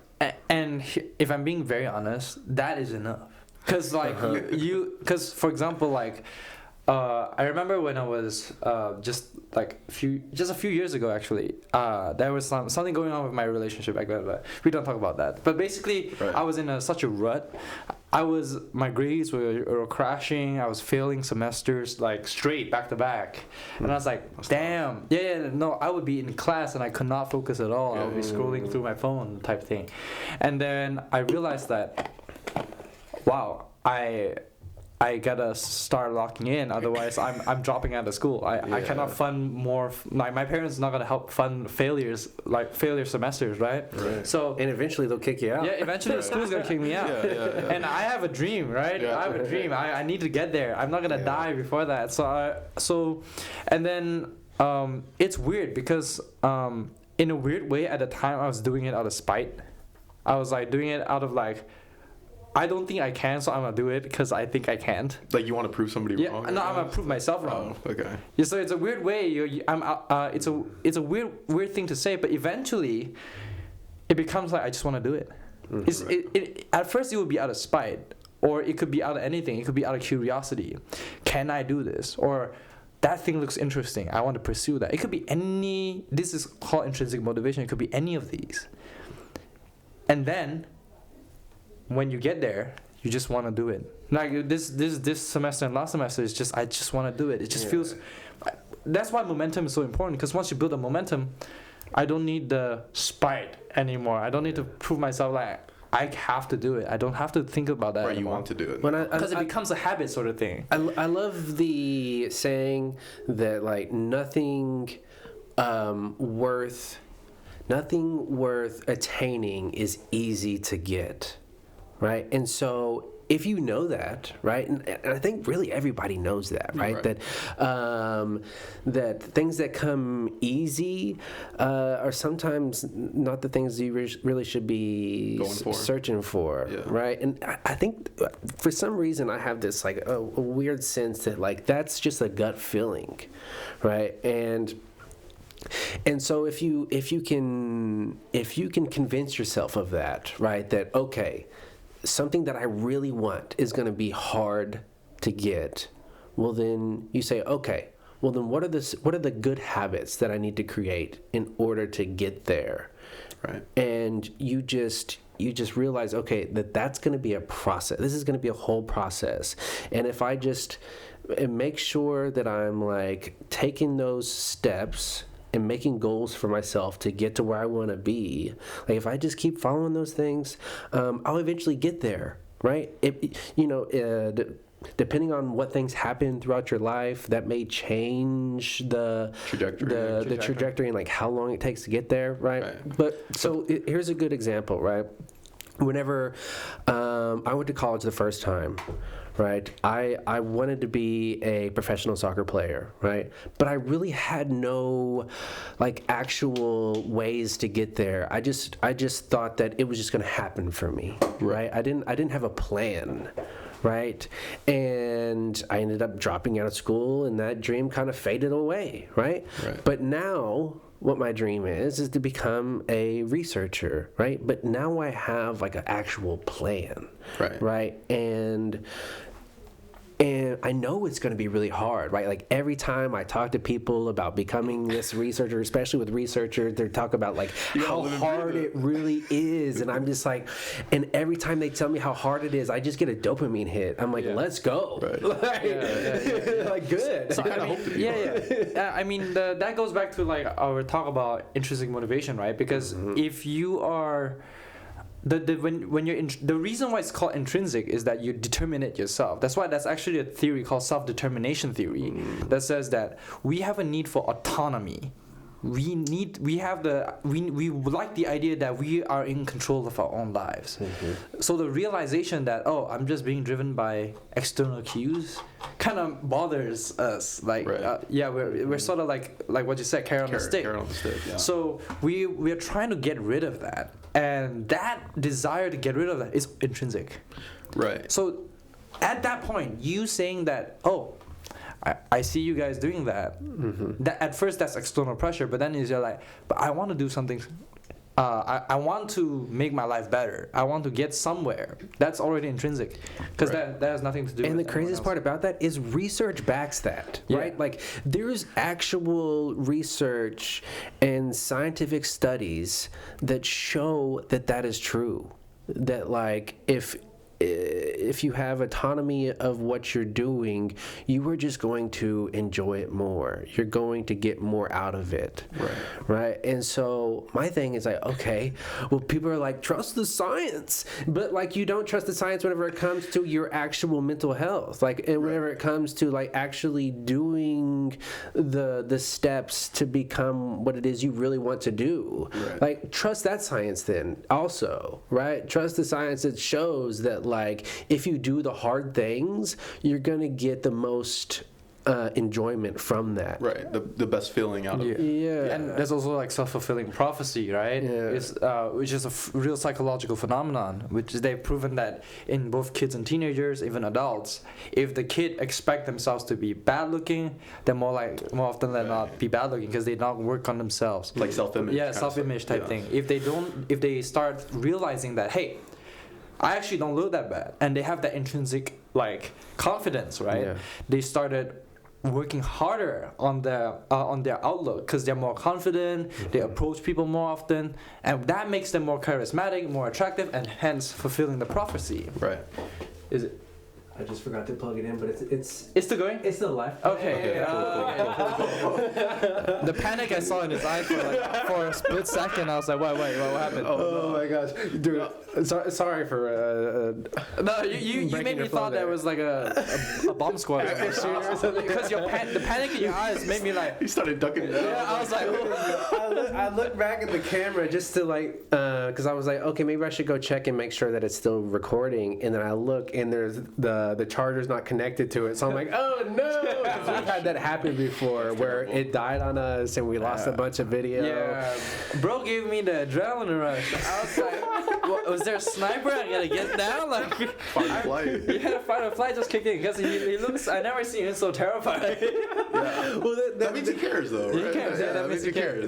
That happened during the Dr. Waters interview, right? Yeah. Because now I'm just like so subconscious about the video not working, because like we lost like 2 hours of the Dr. Waters Content. 3-hour video. I mean, we still had the audio, right? Thank God. But yeah, but we only got like the last like hour or so, because what happened is you actually have to set a setting on your phone to keep it recording. Because if not, it'll turn off after 15 or like 5 minutes or something. Yeah. I'm like, well, if I'm recording something, why would you turn off anyways, right? Like if I hit the record button, like just stay recorded. Yeah, no, you've got to go into the settings and like mark something off, and I had forgot to do that for the Dr. Waters. You live and learn, though. Yeah, right? Yeah, and that's a beautiful thing. It's like we've came so far from the first episode. Yeah. We started in the lab, barely have any equipment. Yeah, I think they say like iteration, right? Yeah, iterative. I think this is episode number 20. Oh wow. Yeah. This is awesome. Yeah. So, we've definitely gotten better at this, right? Like for sure. I remember the first time we did it. We did it in the lab, and it was so. In a weird way, it's so stressful. We needed always in the first few episodes. We needed time to break the ice, type thing. Yeah. At first, it would sound very robotic. Yeah. Like you feel like you couldn't be yourself in a sense. Yeah. I wanted it to be so perfect, right? Yeah. Okay. And now it's just like and I would work so hard on the intro, to getting the intro perfect, and now I'm just like, whatever. Let's just make it go with feel the flow. Yeah, make it real. Exactly. Yeah. We're learning though, right? But even going back to that kind of intrinsic motivation thing, when I see like Josh get to lab early and like he's having like the best time, in lab, like compared to everybody else is miserable. Yeah. Like everybody hates it, But see Josh, he's like smiling over there, jamming out. And but seeing that, you're like, oh, there's something to that though, like this guy. What is he seeing that we don't? Exactly. Like, why is he's having a great time? He's here like 3 hours early before lab starts. There for the love of the game. Right? Love of the game. And for me, like kind of in the gym, seeing that in real time is just kind of switched that. It's inspiring. I have to say, you inspire me a lot. Yeah. Like every time. You guys inspire me, dude. I mean, you guys are also working hard to try to be better, and that to me is beautiful in itself. Yeah. So it gives me hope, because I was like, damn, like no one here is like trying to like make a difference, and then I see Josh, but I'm he like, really is when I see Josh, I'm like, okay, I'm wrong. Of course, I'm not saying just Josh. There's a lot of like, there's a lot of students. There's a lot of societies. There's a lot of like fraternities and whatnot there, and a lot of them. I'm not saying all of them, but a lot of them do want to make a difference someday, and it's just inspiring to see there's other people trying to do their own. Right, do their own thing. Well, the thing to me is like, to the point of people, like interesting people. There are interesting people around us all the time. We just, we can easily ignore them. We just don't know about them because sometimes we're on our phones, right? Looking at the cool people on our phone, social media. But I really think the most interesting people are actually just right around us. Yeah. Right, he always says this. Somebody on your phone, their life may look interesting, but that's what they want you to see. Exactly. Right. That's what they're showing you. Yeah. And so, that's why I love doing this, because every time we do it, it may be with somebody we don't really know, like Dr. Waters. I kind of knew her. You had one conversation, probably. Yeah. But then, like, once you actually talk to her, it's like it's different. game changer. changing. She's such a wealth of knowledge, right? And everybody that we've got to come on here has just been so interesting to talk to.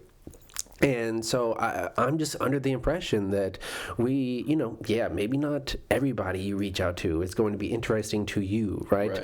But there's a lot more people than what you think out there, right around you, that are super interesting. And, I love people. And I think the best thing that maybe I can help do is to show other people that people are dope. Yeah. And that these people are just like right down the road from you. Yeah, or they're could be right next door. Could be sitting next to you in class. Sitting right next to you. Exactly. Or maybe they're up in their office, and you listen to the podcast with Dr. Teo, and you've maybe been a little bit standoffish and hesitant to go talk to him, but after hearing that he's just a guy like all of us, right? I think that's the beautiful thing, because when I was young, I remember that I went through an angsty phase, and I was like, I hate people. Yeah. Right? and then I realized that after learning more about people, like what you said, after talking to a bunch of people, I'm like, they're just like me. Yeah. They don't. Just I don't like me for real. Just different. Same but different. Why do I need to hate them just because they're different? It actually makes it more interesting that they're different. Right. But then that goes back to the science and information, right? Yeah. The probability distribution. Yeah, probability distribution. Most of us are right there. Yeah, exactly. So it's just it just proves we are social creatures. We want to do stuff in life. We also want our sense of individuality, our autonomy. But usually we're doing that in respect to ourselves and others. Yeah. So. And at the end of the day, we need other people. Yeah. Right? We need other people. Like you can't do anything in this world without other people. Yeah, right? You can't go to the grocery store, you can't go to the gas station, you can't get from your house to here today, because guess what you probably got here in? You probably got here in a car, right? Or some type of vehicle that somebody made, right? That's also why, in fact, there's a lot of criticisms to pop culture. You know how since in the early days, from ancient times, when they wrote about literature, there's always that one heroic figure that defeats that biggest, worst person, the villain, that one person that pioneers everything.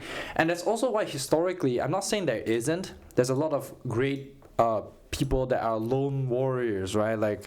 But they all work with other people. Even in pop culture for science, they'll be like the lone genius, right? Yeah. Rick and Morty and all that stuff, or Back to the Future, you have that one scientist that's just crazy alone and all that. But in reality, if you really look at all the different histories, right? Everyone has a colleague. Right. All the greats like Euler, Newton, and all them, they have colleagues. They constantly send letters to each other, be like, "Hey, I'm stuck with this. How do you do that?"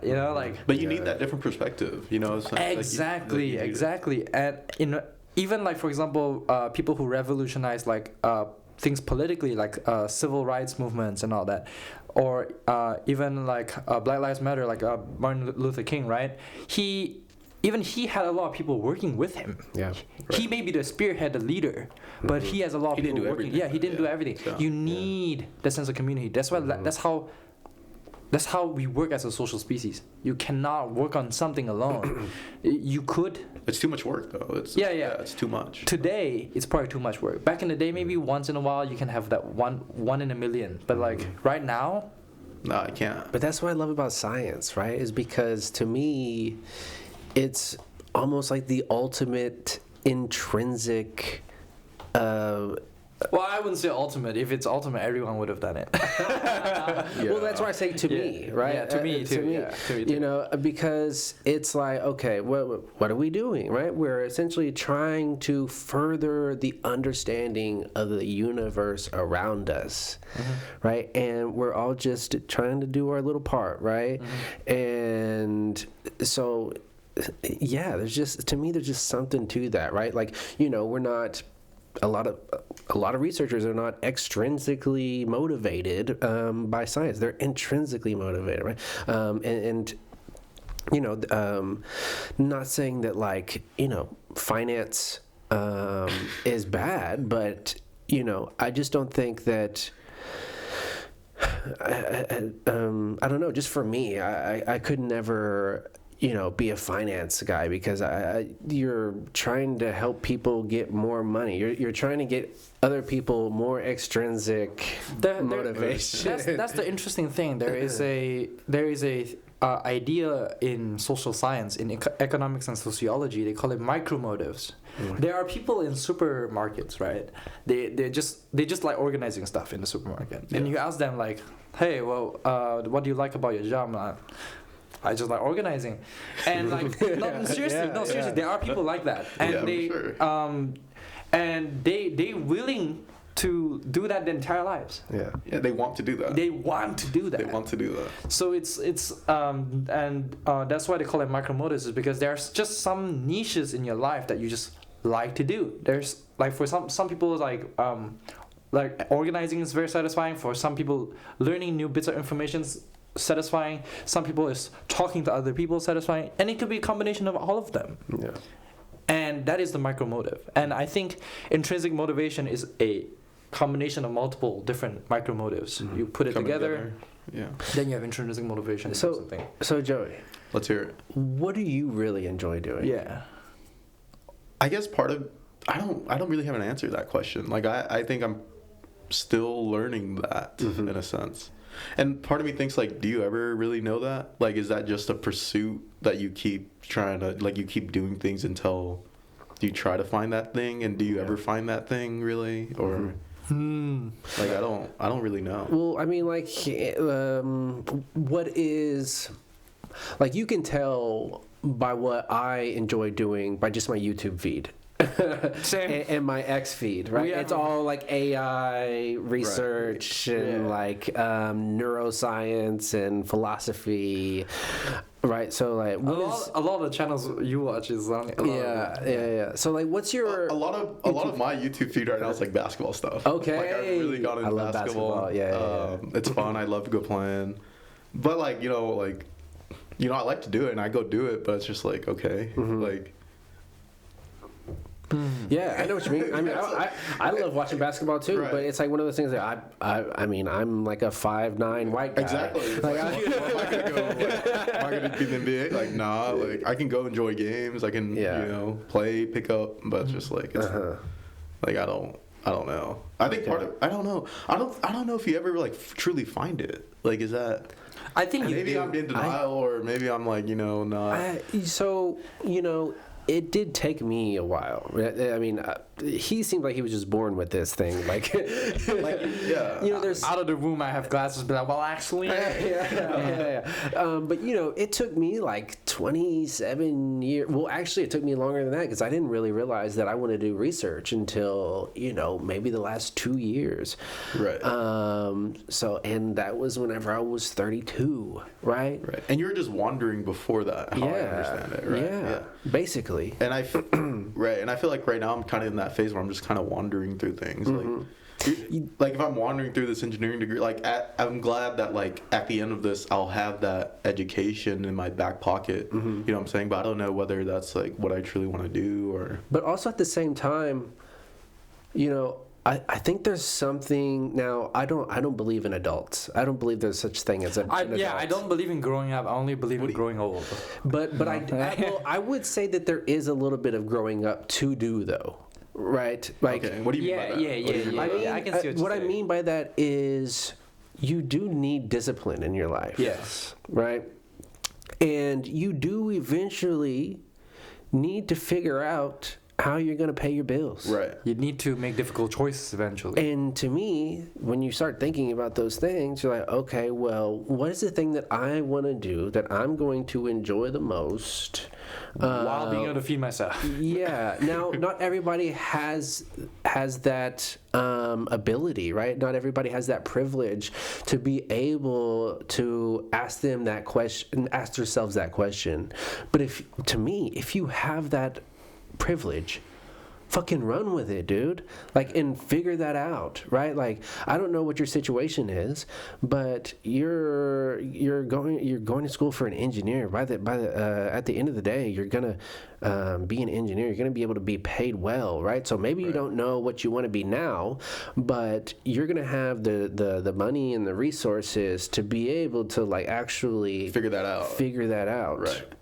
And that's kind of like where I'm at right now, where I feel like, I feel blessed in a sense where it's just like, how lucky am I to be in that situation where like I can, have that kind of education, degree, job. Yeah, you can even think about what you want. Right, I have the ability to even think and like even give it thought. I'm not just starving or like trying to survive. But I think the difference of the reason why I say you need to take actions to grow up, right, is that like you can think those things all you want, but at the end of the day, you have to take action. Yeah. Right? Even I'm blanking on his name. The guy from the Beatles. There's a great documentary that just came out of one of the Beatles. Not Lennon. You guys don't know the Beatles? Come on. No, I know the Beatles. I just don't know their names. I don't know the. Okay. I don't know the name by heart, bro. I'm not that big of a fan. I just listen. Paul McCartney. So there's a great Paul McCartney documentary that just came out. Man on the Run. And in this, he talks about the Beatles. Like it basically starts with the Beatles splitting, right? Typically, like Beatles documentaries, they talk about like during the heyday of the Beatles up and all that. Yeah. But this is like the split and afterwards, Right. And Paul McCartney, he made this decision that he wanted to grow up. And I could see how hard it would be to grow up as a Beatle, right? Like, and you have all this money, and you don't really need to grow up, right? You could, right? Yeah. And you can see his struggle for the longest, like in this documentary, you see him struggle with like, still trying to, basically not grow up, right? Because like, in his last the thing that sort of like pushes him to the edge is he's got a kid, he's got a wife, and he's like totally remade himself, right? Like he's got his own band, and they're like almost, if not as large as the Beatles were, right. And they go on tour to Japan, but he takes a huge bag of weed with him and ends up getting arrested in Japan and doesn't know if he's ever even going to get let out. Like they're telling him like he may get 7 years and right. all this and that. And he's like, man, like, do I really, like, what am I going to do once I get out of here, right? Like, what, am I going to keep doing this to myself? Like, I've got a kid and I've got responsibilities. Right. Right? And so, so he says, like, it's time for me to grow up. And that was, like, one of the best decisions he seemed to, like, make in his life, because after that is, like, stardom just went even up higher. Like his motivations and his just ability, like it just it skyrocketed, right? And he started taking more responsibility of like his actions in his life. Yeah. Just being more conscious about what he's doing, I guess. Yeah, more deliberate. Exactly, and and you could say that he was at that moment after that.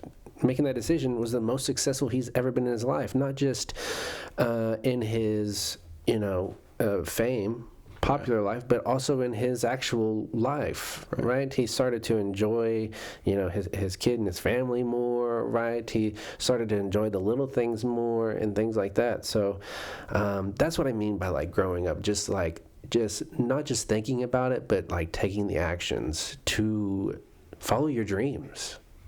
Yeah. Because at the end of the day, what do you want to? You want to be stuck? Like, you want to be sitting there stuck? Like, have you guys seen that show? It's like they're in an office building. Well, anyway, I mean, not everybody hates a cubicle, but he's just stuck in a cubicle, not doing shit all day. Yeah, and he doesn't know what he wants out of life, and it like takes him forever to figure out what he actually wants. And some people never even do that. Some people never figure it out. So, my whole thing is like, I want to be able to be on my deathbed and be like, I fucking did it, dude. Right. I did what I set out to do. Yeah. I'm proud of what I did. Right. Yeah, that's what they mean by live with no regrets. Yeah. And regrets, you mean? Yeah. Huh? I said regrets, you mean? Yeah, I mean, you remember how like I just thought about it. Is that intrinsic motivation and like how extrinsic rewards can like undermine the intrinsic motivation. Mm-hmm. Do you remember how like if you pay people by the hour, they do it longer? Yeah. Because they want extrinsic reward. Yeah. But if you pay it by if you how fast can you finish this by this time?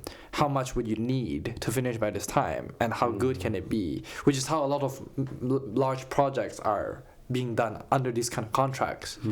And they do it way better, and they do it within the time frame with the quality that has been set by the contract.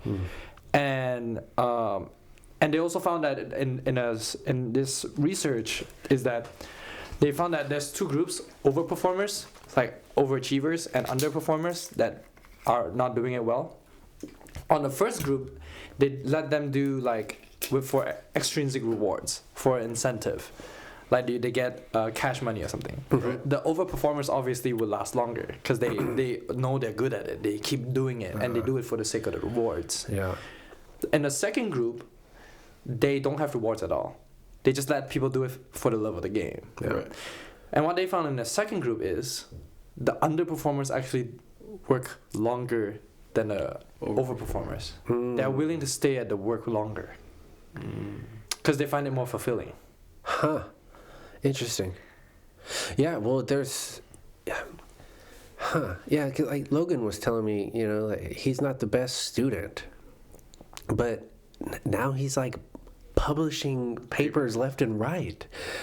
So there is something to like, you may not be the best student, but that doesn't mean you don't have really good intuition, right? Again, there's a lot of new research going on that says that everyone learns differently.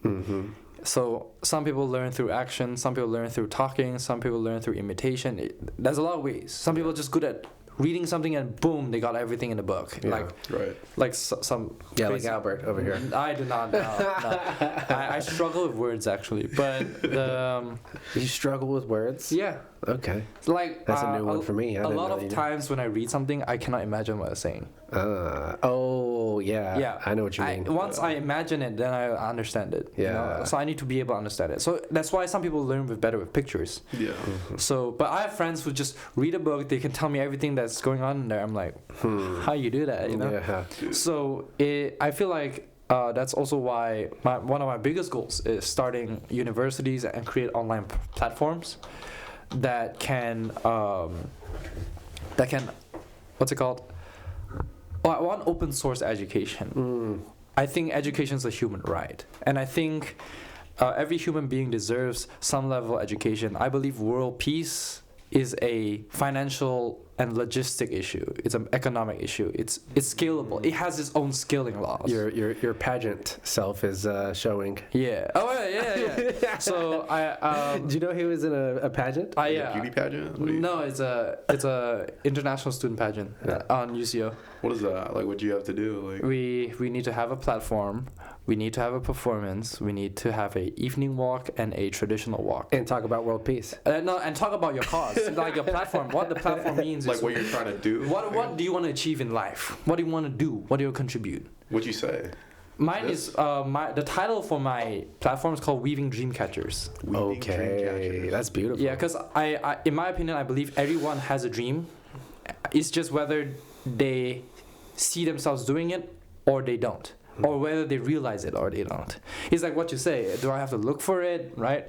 Some people are just born with it because they are very fortunate to just realize their dream and realize they can do it. But some people either they know they want to do something but they don't think they can, or they don't realize they want to do anything at all. And I think that it's a matter of have they found it. And my platform was basically that I want to help everyone find out what their dream is, and I'm very, very confident that majority of the population's dream has something to do with pro-social contribution, and I think that one of the best ways to allow people to do that is through education. and technology. And I think the scaling law for peace is economic and technological. Scaling law for peace. I like it. In fact, me and my girlfriend were working on a project called Yggdrasil. It's named after the world tree from Norse mythology. Okay. We're creating a website. The GitHub on GitHub. We haven't really published it yet, but basically, it is a open source website using graph structures, like a tree structure. That's why it's called Yggdrasil. It's named after the world tree. Okay, yeah. To show how knowledge is connected to each other, and allow people to learn visually, auditorily, and also interactively. Oh, I think somebody just recently did something like this.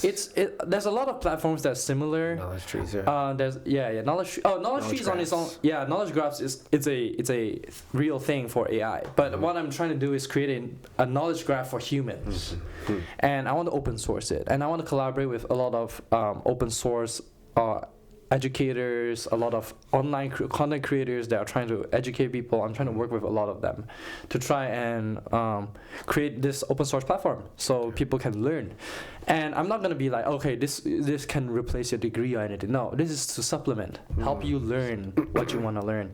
And I have to admit, there will be AI use in this. So basically, there's basically, for example, translation. I'm gonna translate those content into other languages, and I will have another person from that language to try and verify. And then it'll be published, because I want everyone to be able to learn. And there's 7,000 languages in the world. Yeah, that's a lot. Well, 6,800 depending on which source you could look at. But yeah. So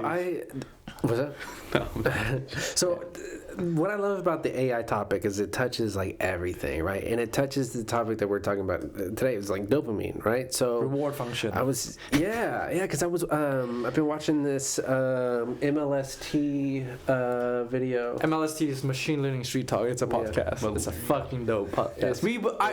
That's one of the things we both bonded on. We're like, I saw his YouTube recommendation, and you saw that, and I was like, no way, you watched that too. Yeah. And then we were like, fuck it, let's start our own podcast. And I was like, yeah, I'm down. Because I've always wanted to start a podcast. He's always wanted to start a podcast. We just couldn't find a co-host. No, I think it's cool what you guys are doing. Boom. Yeah, this is badass.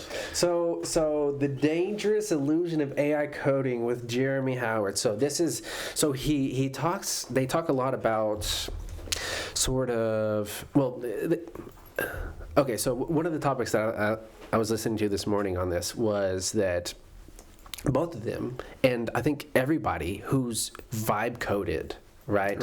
So just a definition of vibe coding really quick is essentially you're telling the AI to code for you. Yeah, exactly. You're saying, hey, let's build this thing, and then it comes back at you with some code. You put the code in, see if it works. If it doesn't, you give it back to, you show it the error, and you just keep reiterating to try to get to the goal that you're trying to reach, right? Yeah. Which sometimes is like an app or like a website or a video game. Turning LED on. Yeah. Yes. Yeah, and so I think a lot of us who've done this, right, you'll be in a vibe coding session, right, and you afterwards you don't really feel great about it, right? And what they talk about is really why you don't really feel great about it is because you're sort of not in control, right? And what's sort of happening is you're getting the dopamine hit and it's acting sort of like a casino, like a casino game, right? You're like hitting the thing, you're hitting the slot, and hoping for a jackpot, a correct yes, code. Exactly. Okay. And so it's kind of like scrolling on your social media, right? You're looking for the next interesting thing, right? That's going to give you that dopamine hit.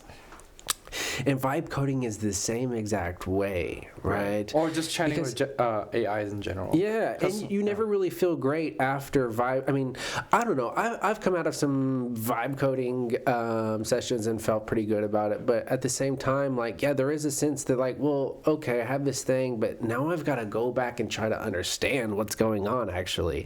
Yeah.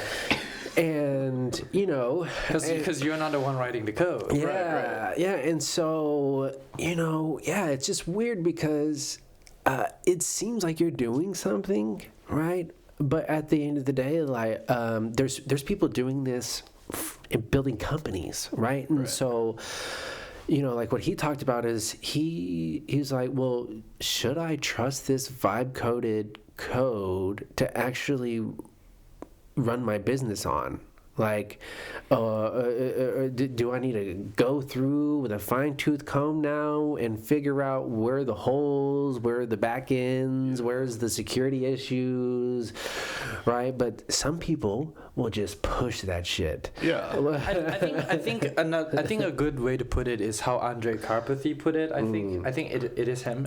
He's one of the machine learning researchers, experts. Yeah, and he one says of the godfathers. One of the great forefathers of AI, right? So he says that there's 3 tiers to coding. One is the hardcore, no AI, just pure brain power coding, right? You're just all from your brain, Stack Overflow type thing. Yeah. And then you have the other extreme, which is vibe coding, just purely relying on the AI, just like, you do this for me and hopefully pray for the best. And then then there's the in between, which is most of the industrial expert coders doing now, which is they know for a fact that AI is very good at inferencing. They know from training data, they've been trained on this code before. Right. They're very good at optimizing that. And what they do is they will innovate the architecture, like the engineers themselves. They'll do things that the AI hasn't done before, which is something AI will be very bad at. Right. So they'll do that, and then the in-betweens, the fill it in one, right? They'll tell the AI to do that, like the easy steps. Yeah. So the easy parts, they'll let the AI do that, and that boosts productivity.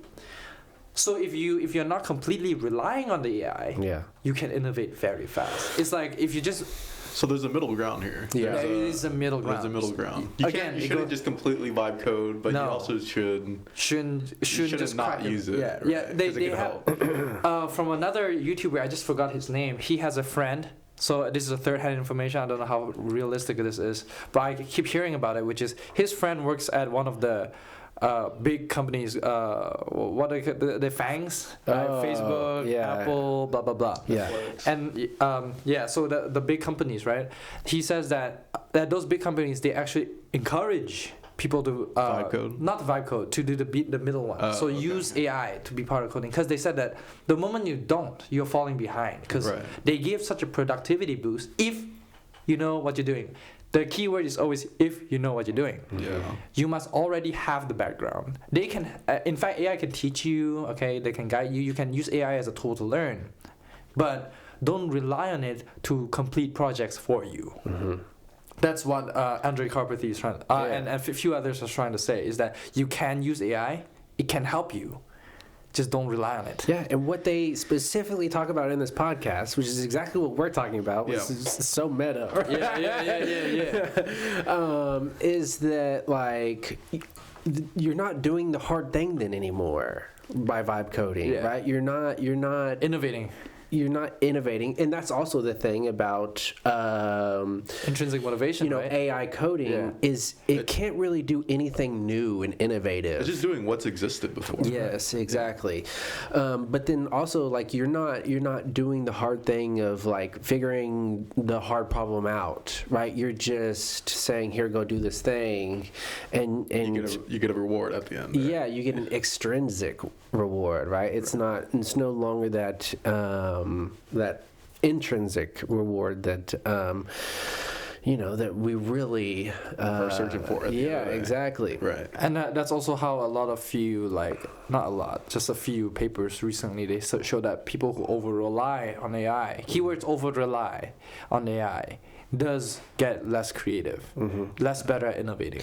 Yeah, and that's what's kind of weird, right? Is like I see myself like go back and forth and riding the hype train, right? Like the new ChatGPT 5.4, 5.5 or 5.6 or whatever just came out, right? I don't fucking know it. I'm still at 5.2. Yeah, 5.2 too. Let's see here. ChatGPT newest. I use Claude, Gemini. And so what they're saying is the newest ChatGPT is actually better than Claude. 5.4. So they all claim that. March 5th. So yeah, yesterday, right? Yeah. you know, because there's all these new things that come out, right? Like the last thing that I got a huge dopamine hit from was Claudebot, or OpenClaw, right? OpenClaw, which I, you know, am using, but my that dopamine hit is fading, right? That excitement, that hype for it is kind of fading a little bit, right? Because it is. Okay, so I'll tell you what the things that I'm like running into, right? Right. For one, it sort of forgets sometimes like what exactly we're doing, right? So it's context. I have to remind it exactly what we're doing, and then sometimes I'll say, hey, like. Okay, so for instance, what I'm having it do, right, is run simulations, and I'm trying to get it to accelerate these simulations, right? So my research is in like easy model Monte Carlo simulations using the Kawasaki dynamic, right? Bro, throw a lot of words out of there. It's confusing. Yeah. So Need a PhD for that. So these simulations can be pretty fast if you run them in parallel on a bunch of different CPUs, right? But I want to be able to do it like quick, right? So that you get quick feedback, right? The quick dopamine hit of we just did a fast simulation. Right? Everything leads back to dopamine. It's kind of funny. Right. Yeah. So I'm saying, hey, okay, Claudebot, this is what we need to do. We need to actually I call him Neo Anderson. Is his name. So you like me that much, eh? You know my online alias is Albert Anderson. Oh, well, I know, I'm kidding. I name everything Neo, and then I was like, okay, and then you gave me the idea of Anderson, so I was like, okay, let's put the Matrix name versus the real name together. The Matrix name versus the government name together. Thomas Anderson and Neo, Neo Anderson. Okay. Yeah, so... you got Neo working for you, right? Yeah. Ah, shit. So I'm like, okay, we need to speed this thing up, right? And... So, but sometimes it'll forget like where exactly it put the files. And so it'll be like, hey, so I'll say, hey, go and like reiterate this, right? And it'll say, error, like couldn't find the right file to run. I'm just like, what are you talking about? Yeah, like, what do you it's mean? right there. Yeah, and so I have to remind it, hey, it's in this folder, right? And like, oh, okay, yeah, right. And then, but also at the same time, like. Because this morning I was working with it and I was like, okay, so we're running into walls here on speed up. I was like, so I had to suggest to it, well, why don't we, instead of using just Python, let's use the CUDA language, right? Which is the language that's specifically made for GPUs, and right? GPUs. It's based off of the C language, right? Okay. And essentially you have to you build kernels. I don't know exactly what that means, but I'll be honest. But so after I did that though, like we got a pretty good speed up. So yeah, there are like some clunky things about it, right? And apparently there are some things that make the memory better. Right. But at the same time, I'm trying to keep this very low cost and efficient. Whereas if you start adding more and more capabilities it's just to your more cloud, expensive, it's more expensive, and I'm not trying to pay $200 a month on this thing, right? I'm just trying to use my ChatGPT subscription. Right, so and then there's just a bunch of other things, like there's some new thing in AI, just it seems like every day, and there's just that like constant like dopamine hit. It's just like, okay, like what's the new thing, what's next? And how do you learn it? And so that's why people who do research in AI, they're just like almost overwhelmed because they're just like, how do I keep up with all of this? And that's why they have to have a Claudebot searching for all of the research. And then so there's like this weird and interesting thing where it's just like, okay, well, is there too much being when we've talked about this, being too productive, right? Are you is there a limit? At what point is it even being productive anymore? Yeah, exactly. And there's definitely studies to show that there is a limit. Return. Yeah. So that's a limit to productivity. Yeah, which is kind of sad, but in makes sense, in a though. way it makes sense. It makes sense. Right? Yeah, And you can only optimize so much. Yeah, right. And also what I run into, some like bottlenecks is, okay, so sometimes what I'll do is I'll go back and forth between talking to my bot in Discord, and it'll have some errors that I'm like, okay, well, I can just ask Claude about this error really quick. I don't have to ask the Claude bot to go fix this thing. I can just fix it with Claude instead of the bot. Right. So, and then I'm just like thinking, oh, well, it doesn't know the full context though. Because context window limit. And then I would have to put all of that information into Claude, and so I end up having to like write like a long prompt to try to explain things. Why don't you do what Prather does? Because every session you tell it to summarize what it already did, where to find what to do, and then into a single. As a reminder. I do that, but then I have to then upload that into Claude, so that it knows what I'm doing with my Claude bot. No, you don't have to. You do have to. Because what Prather says is, what he does is, he tells it to review the latest summary. But he's running everything in Claude. He's running agents in Claude, right? Yeah. Mine is a local bot. It's not running in Claude. Like so there's a little misconception here, right? There's a little because like Claude bot is not actually using Claude, right? The Claude bot. It's its own thing. It's its own thing. Yeah. It's running on your own computer. It's an agentic pipeline. Yeah, so it's not connected with the company Anthropic and its Claude model at all. Right. Yeah. So to clear that up is like, so that's why I end up having to like, paste over files and say, hey, here's some context, right? Why don't you run out Ubuntu?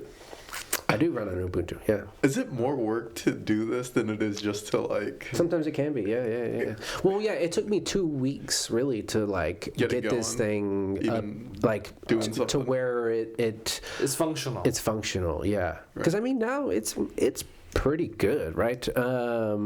It's not amazing. It's not, but good enough. It's good enough for what I'm doing, right? I just want a little like assistant researcher that helps remind me of things that are due. And then you have Prather who is like four or five agents running at one time. Really? He has 4 or 5 agents. Yeah, and I think he's gonna hit a limit. I think he's gonna. I think sometimes less is more. I think Prather is on. I think he's gonna burn himself out, honestly, because there's just.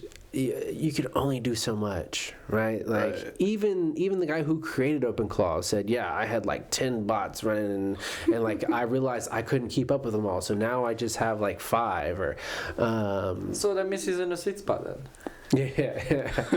Yeah. But also at the same time, like, you get to a point to where like you can't sort of keep up with everything. There's just inherently you can't. There's too much. So like what Dr. Waters told us, right? So she had at one point like 7. I think she said 7 students under her doing research, and she was like, I was about to go crazy. I was like, that on top of the classes that I teach, on top of life, right?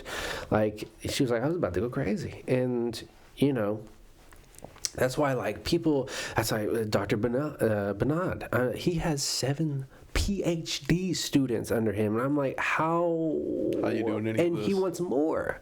Yeah. So to be fair, there's a lot of different types of mentorship styles. Yeah. Because some of the mentorship styles is like, only come to me when you need something. Some is like more active, be like, okay, I'm monitoring what you're doing. And then there's the in between. It's like, hey, every now and then come and mentor you. Yeah. You know, so it's I'm like gonna use the restroom. Okay. Yeah, Yeah, I'm go ahead. gonna go ahead and go too. you guys need to manage your bladder, bruh. You need to drink more water, is what you Dude, look at my water bottle, bruh. I drink a lot. He's got like a 30.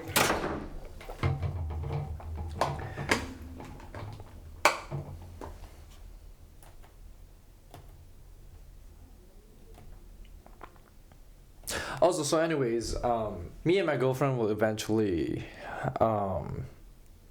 create a Discord for anyone who wants to help contribute to the open source education project. There's a lot of other competing open source education projects, but the whole point is not competition, it's collaboration. Maybe some friendly competition to make better quality education, but again, we are just trying to create another alternative open source education platform.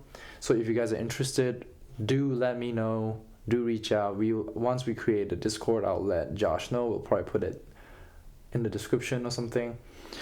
But yeah, we'll make once we're done with the template, once we're done with the homepage and all that, we'll create the GitHub and publicize it. And then we both will start managing it, and we will hopefully find new admins and moderators for both the Discord and the open source website. But yeah,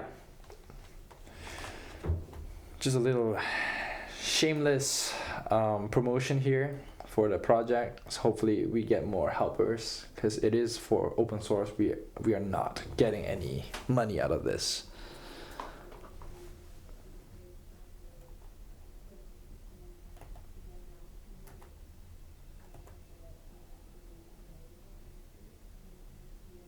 I mean, it will be dope though if we get funding to do this project, which we will try to pursue to hopefully get both us and the admins paid to do this, and hopefully get better resources to run this website on.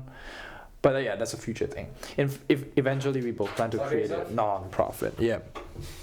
No, I'm just giving a shameless promo about the project that me and my girlfriend are doing. Okay. I like your bookmark. Yeah, thank you. That's from my friend. Beautiful. From Korea. Nice. So this, the Yggdrasil project is the open source education platform. Eventually, I plan to create a non-profit from it. Okay. To start real universities and all that stuff. Starting university. That sounds like a lot of work. That's for sure. No, that is, yeah. But that's just a future plan. This is just a base platform. Yggdrasil is just a base platform. I said we're gonna start me and my girlfriend, we're gonna start a Discord and also a GitHub repository that we're gonna soon publicize, and hopefully we can get more people joining the community to improve this open source education project. So. Yeah, I've heard of people talking about that, making open source. That's the thing, though. It's like, okay, so how do you pay for that? We don't. It's a non-profit. We want to open source it, and we want as many people. And here's the thing: to us, it's a collaborative and friendly competition. We want to make the best, but we also want to collaborate with other open source projects. Hey, we all are giving education to people. Why not collaborate, and why not work on it together, right? Yeah. We all give separate alternatives to free education. Yeah. And again, free education has its limits. We're not replacing degrees. We're not replacing anything. We're just giving you the chance to be autodidact, right? To self-teach, to reach a certain point of knowledge, and that's it. Because I think education and information is a human right. Transparency.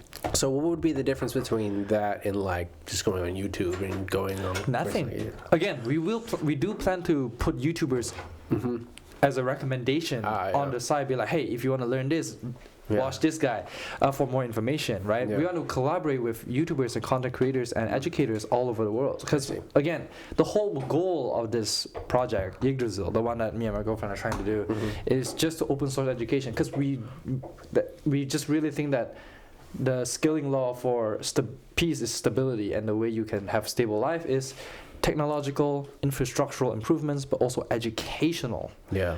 So education is interesting. it's the core part, I think. And equal opportunity wouldn't be equal if no one gets the equal chance to learn. So will this be like a website, or It will was be this a like website. Khan Academy? I'm assuming, or something It's like that? Khan Academy, exactly. So we are trying to do it of more user friendly, because I would say Khan Academy is really like an academy. Like seriously, it's like you get like very high level details out of it. And again, what I just told Josh is we're not necessarily competing with them. We're not, because it's a non-profit. We're not trying to compete anyway. We're just creating an alternative platform for alternative education. If you want to learn from our platform, you could. And in fact, we plan to, like what I said, we'll suggest other websites and other content creators that are educating. So what do you plan to do? You just have like text on a website? I No, guess, we'll or? have text, image, we'll have videos, we'll have like animations, GIFs, and all that. We just want to make it interactive, but also like we're not trying to make a random mashup of like Wikipedia with Reddit or anything. We're just trying to we're making it just a cute platform that hopefully is entertaining enough for people around the world to learn science and philosophy. The whole idea of a nonprofit though is interesting, because I actually went down this rabbit hole because I was like, could I build a nonprofit research company, sort of like what OpenAI did? But Okay, Sam. for funding, funding it's is way harder. tough. So especially in places like Oklahoma, right, where we're very heavily reliant on the industry that's here. So essentially, you need to.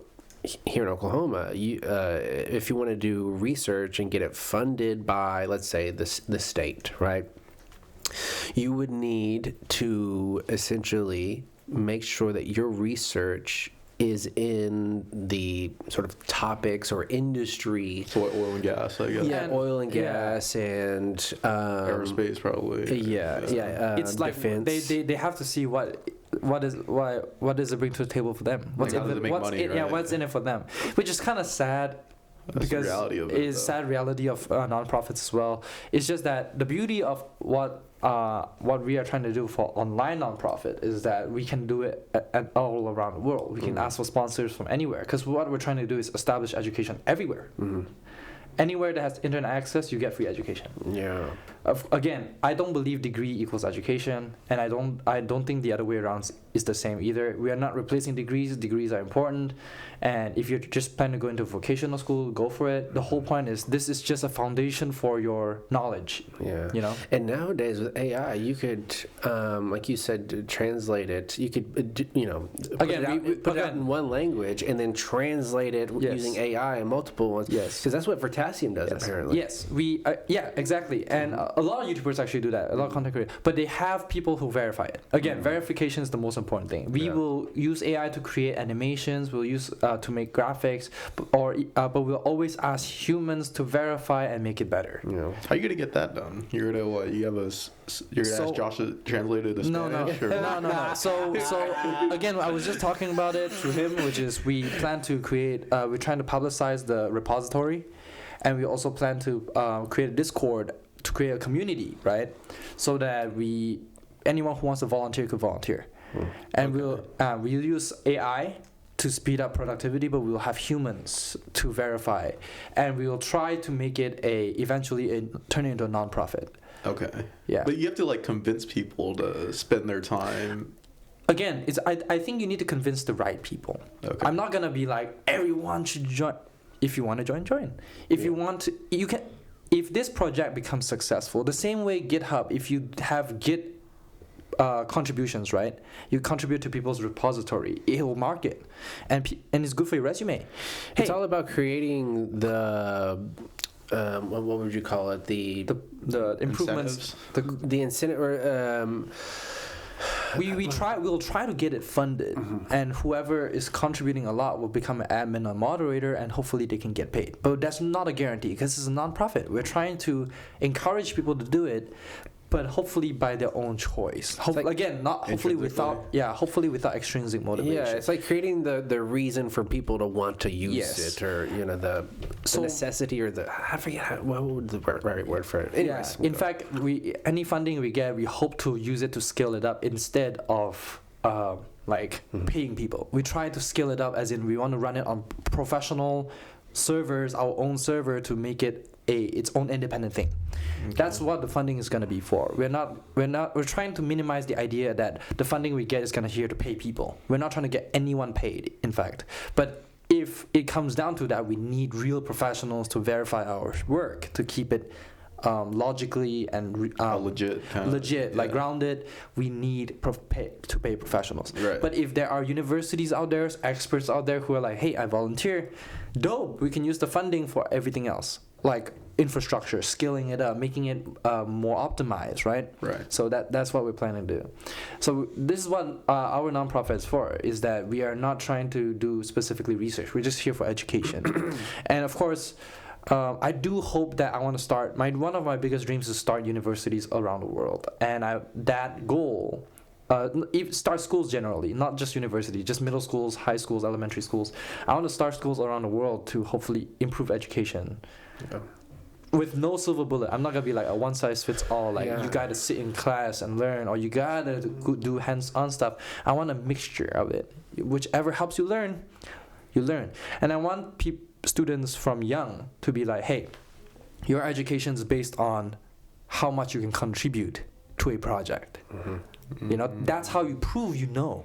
Right, because your contribution shows. Again, I always ask Josh, if a person that's tinkering with a car versus a person who's always reading about cars, now you put both head to head to diagnose what's the car's problem, which one's going to do it better? Or the guy messing around with the car all the time. Because he knows how it looks, smells, feels, sounds like when something breaks, and how it breaks, why it breaks, right? Because he has hands-on experience. Mm-hmm. Of course, again, I'm not saying we should replace one of the two. I think we should have a combination of both. You need theory and practice to do it. And in fact, a lot of the Ivy League schools, a lot of the good research institutions, they teach hands-on. If you look at the class, right, the lecture is huge, but they have a lot of teachers in the same class, a lot of TAs in the same class, to assist all the students. Right. So it's all project-based learning, and I really think that's how it should be. That's a pretty noble project you got going on. I'm just me and my girlfriend are just like, I've always wanted to do it. Again, it's like similar to the podcast. I just couldn't find anyone to do it. My girlfriend is a MIS major, like Management Information Systems. Yeah. She knows programming, and she's like, okay, dope, let's work on it together. And I'm like, shit. Hell yeah. So it kind of, education for me, I always... Again, I don't think it's for everyone. Whenever I was younger, right, I thought education was not necessarily ridiculous, but like I didn't see any need for it. Yeah, a need for it. I didn't have and then also probably because I didn't have a curiosity for it. I didn't have like a reason to like go and read. Like I thought I was gonna be a professional soccer player. I was like, I don't know if I'm gonna be kicking a ball around. Like what the heck do I need to know? Hey, I'm gonna be the next Messi or something, right? Ronaldo. Yeah. But so maybe just my curiosities were different, But I want to read this thing really quick. So these people were trying to figure out like what is curiosity, right? So they ran these studies and stuff, and so the interpretation of the paper though is when you're intensely curious. So this big gap between what I know and what I want to know. This dopaminergic midbrain circuits go into a high gain mode, driving exploration, enhancing hippocampal plasticity. Struggling with and then resolving uncertainty produces phasic dopamine, prediction error, signals that literally tag the resolution as rewarding and memorable. Exactly the finally getting it moment on a problem set. I think a good way to put that is dopamine, the feel good of a dopamine should not be the reason why you do something. It should be a byproduct. Because if you're doing it for the dopamine and you're not getting dopamine, you're going to give up. But if you're doing it to solve the problem, the dopamine is the bonus. You're like, But you do it for that dopamine at the end of the day, right? Like In a cynical sense, everything you do is for the for that dopamine. dopamine. But again, are you just here for the carrot on the stick? You know what I'm saying? Yeah. So that's also why I always bring it back to Viktor Frankl, right? Do you remember the guy who survived the Holocaust? Yeah. He, you guys should definitely read his book. Man's Search for Meaning. Yeah. Oh, I'm glad that you know Okay. that. Have you read So- it? I read it. Yeah. Okay. Dope. Beautiful book, and he's a psychologist and therapist now, and well, sadly he passed away. But he passed away, right? Yeah, I don't know. Well, anyways, Probably. but he, I hope not. I hope he's still alive. I mean, it's been a while. Yeah, right? it's been a hot minute, Yeah, it's been a while. but he always There are says- still survivors from the Holocaust, Yes, which is kind it's of crazy. insane. It's that, insane. that are alive. Yeah. And he always says that the pursuit of happiness thwart happiness. Or there's another saying that he says that happiness should not be pursued; it should ensue. So you should not chase happiness; it should just happen. Yeah. So when you're meeting people, you should meet people for the sake of meeting people. The happiness comes with it. You know? That's why I like this idea of circuits, right? Talking about the brain dopamine circuits. the circuits in the brain, because essentially what you're doing is you're rewiring your brain in such a way that it enjoys the hard things because you know the outcome, and the outcome is going to be the dopamine hit, right? So you may not necessarily be thinking that, oh, I can't wait, you know, For the dopamine. I'm going and doing this thing because the dopamine. You're just doing it Subconsciously because know it. now it's something that you know you enjoy, right? That Yeah. you just now enjoy reading, right? You now enjoy doing hard things because you've sort of rewired your brain to Condition your brain into realizing, hey, I can enjoy this shit. yeah. You can manipulate your kind of dopamine circuit Yes. in a sense to progress you towards wherever you want to go. Yeah. Yeah, and it goes back. I always like to connect these two, just Viktor Frankl and connect him to Friedrich Nietzsche. I don't know how to pronounce his name. I think Nice stack. I think it's Yeah. Nietzsche. Okay. Nietzsche. Oh. So What'd you say? Is it nice that? I don't know. but he, Don't think so. I mean, the famous quote from him is like, "To live is to suffer, right? And to survive is to find some meaning in the suffering." But that's what And it goes back to Viktor Frankl, yeah, that's what he right? talks A about. man's search for meaning. You can get through anything if you have a meaning towards it. Yeah, I mean, we live in a country whose constitution is based on pursuit of happiness. But if if the pursuit of happiness ruins happiness, that means we are looking for the wrong thing. Because Is it the pursuit or is it getting the happiness? Well, maybe your pursuit becomes a little too direct. I think Yeah. again, thinking about it is if you look at it in a utilitarian way, right? If you say as many people as happy as possible, we all want that. Yeah. Well, because But Go ahead. again, if you minimize suffering, if you give everyone a stable life, good enough for them to pursue whatever they want, happiness is a byproduct. You know what I mean? Yeah, but this just goes to the other thing we want to talk about, which is not performance, but what's the other P word? Competence, productivity. Productivity, right? And The other P word. Oh no, there's another one. Not what are you talking? optimization. I don't know why I thought it was Oh, it's a P. Yeah, the second letter in the word I meant. So optimize it, right? Because you know we've talked about it, right? Like you don't. There is such thing as trying to over optimize. It becomes this thing that it's almost like militant, right? It's like a little too much. It's you start to Become a cold become machine. sort of obsessed with optimization, which I've been there. But Same. what I realized is like there's this yin and yang in life, right? That's a balance. Yeah, that's like you should be thinking about these things, right? Because especially if you know your pursuit is an intellectual one, right? You know, like Dr. Sigmarsson was telling me, right? He's always on, right? And you can't always be on. I mean, yeah, for one, you can't always be on. I mean, yeah, you can always be thinking of things, right? There's always time when he's genuinely living just his own life. Yeah, Right. yeah.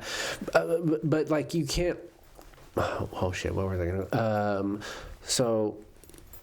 Your chain of thought has been ruined. Yeah. So okay. So you can't always, but in order to get to the point where you can be on a lot, right? To the point where you are as productive as you want to be, is you have to be thinking about your health, and you have to be thinking about, okay, well, how can I put myself in a situation where I can be as productive as I should be to reach my goals? You got to give yourself the best chance. And a part of that is, eating well, sleeping well, sleeping well, right? Like decompressing. Yeah. Not a lot of people realize. So my somebody in my life, right? I won't name who.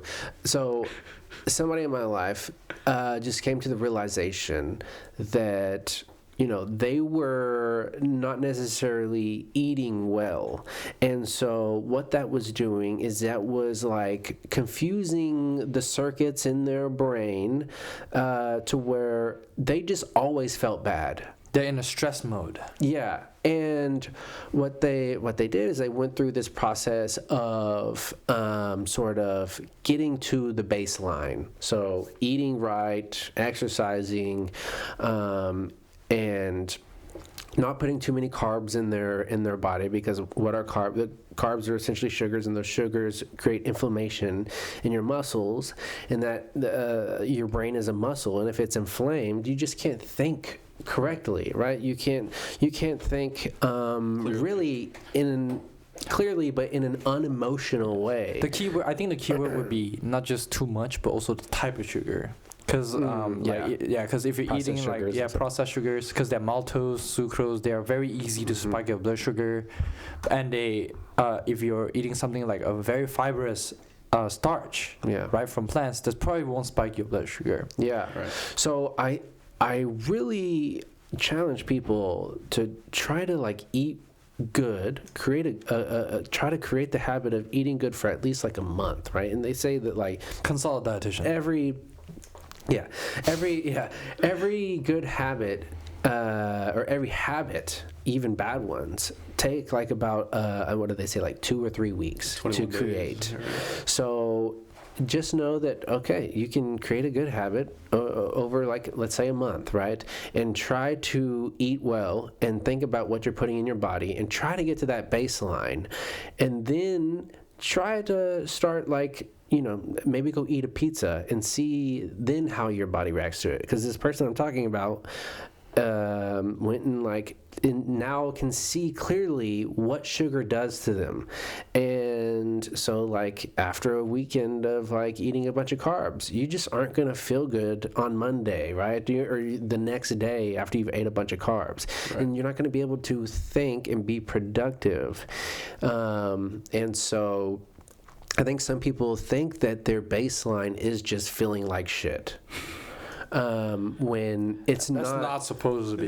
Yeah. And so I think that's why, a lot of people maybe just give up, because they're just okay, well, this is just who I am. I just feel like shit all the time. I can't ever think clearly. I might as well not read the book ever. I might as well not do the hard thing ever, because I'm just not capable of doing it. But I think a lot of that capability is because you did not understand yourself enough. Yeah, physically, exactly. Physiologically, neurologically, you did not understand yourself enough. Exactly. And you're never going to really, I don't think, understand exactly who you are and who you want to be if you don't understand how you work. Exactly. Exactly. Now, I think I'm, I sort of maybe was able to get to that sooner, right? I don't know. Like I said, whenever I was a kid, I played sports, right? I knew, and I always ate pretty well. So I knew whenever I was eating something,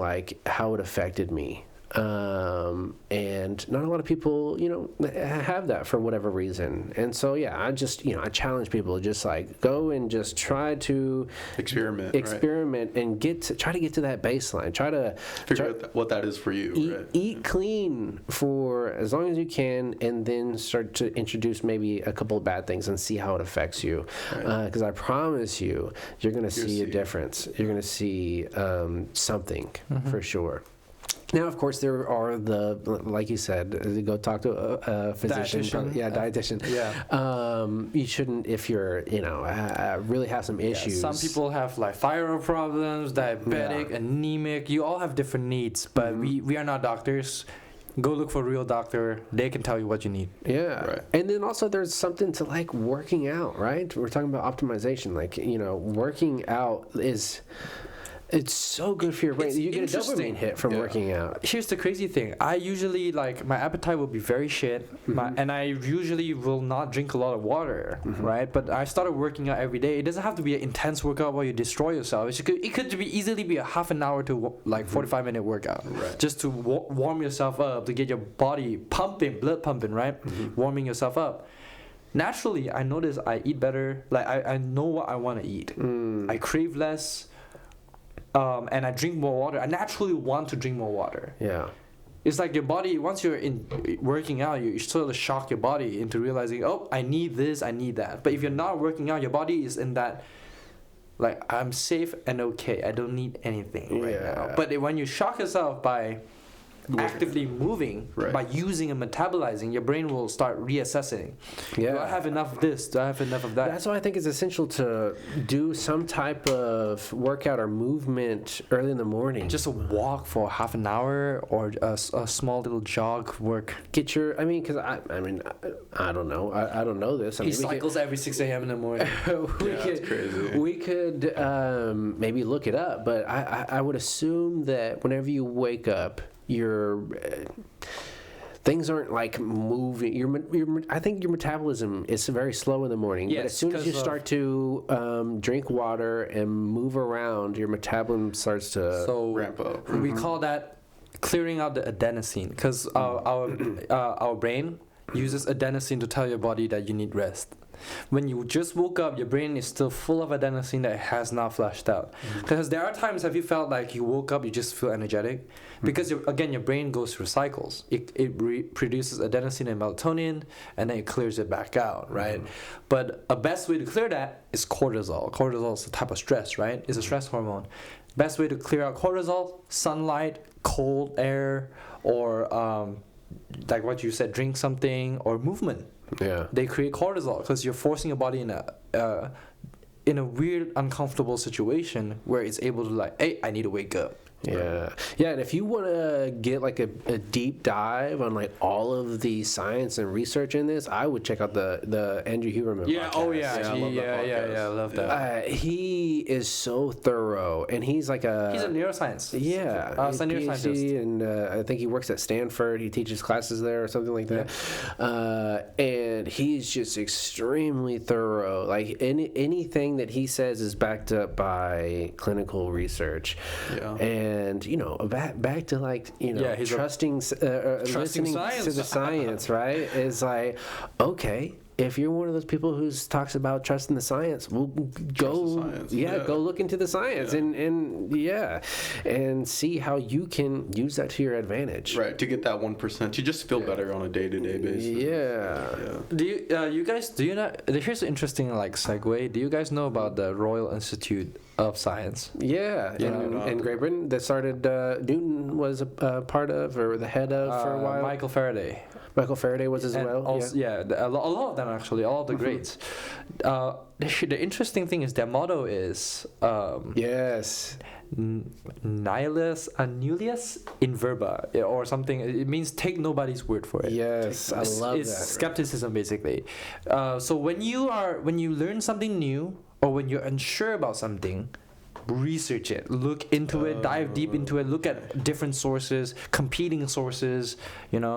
That's the way you can know if it's true. I think at the baseline, when you're at baseline, your brain is mostly logical. And I think that, so when you're not at that baseline, you're not able to really look at facts the same way. Right, especially like science, right? Because you're fighting against momentum, right? Because you're you're like, you don't want to believe something because you know that you're going to have to get off the couch and go do something about it. Right? So whenever you're not at your baseline, you're less able to get off the couch and go do something about it. Yep, I agree. And so that's why I just, and that's why I focus a lot on, especially throughout the week, is eating well and not putting a lot of carbs in my body, because, I want to be able to think clearly about things, right? Like, I don't want to, I don't know. I don't want to have an emotional response. Well, I wouldn't say that, right? An unnecessary response. Unnecessarily. You don't want to. Yeah. Right. Yeah, exactly. Because, I for one, you don't want to make it harder on yourself. Right? Yeah, exactly. And, a lot of times, like, a lot of times you're just like, you don't want to do something because you have an emotional response. Oh, I just realized I am Royal Society and Royal Institution are two separate things. The one I was talking about is Royal Society. Yeah, okay. Anyway, I just need to clarify that. Gotta fact check that. Yeah, we gotta keep the fact checker on Albert over here. He's like throwing random stuff out. Just speak your mind, man. But making sure it's correct. But Andrew Huberman. Yeah, I feel like knowing how you work as a organism, physiologically and neurologically, really helps you, because once you know how you work, you can in a weird way outsmart yourself, or at least care for yourself better. You know how to manipulate it in a way to get yourself to work the best. I guess a better way to say it is you better nurture or guide yourself to it, because manipulate has a negative connotation to it. Well, I mean, I feel like we are being manipulated or trying to be manipulated at every corner in society, right? Like all of the alcohol commercials that there are, right? How many Bud Light commercials do you see in just watching a few commercials, right?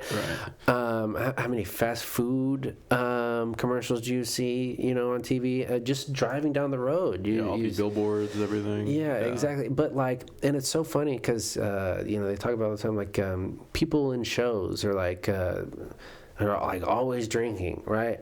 But you start to you listen to a podcast about, or you listen to a podcast and where that actor is on the podcast and they talk about, well, they don't actually drink, and it's like, well, but you just were in a show where you were drinking all the time, and so I feel like in that way we're almost being like brainwashed in a way. For sure. To go and spend the money on this alcohol, right? And so that you can't think clearly about all the choices that you're making in your life, right?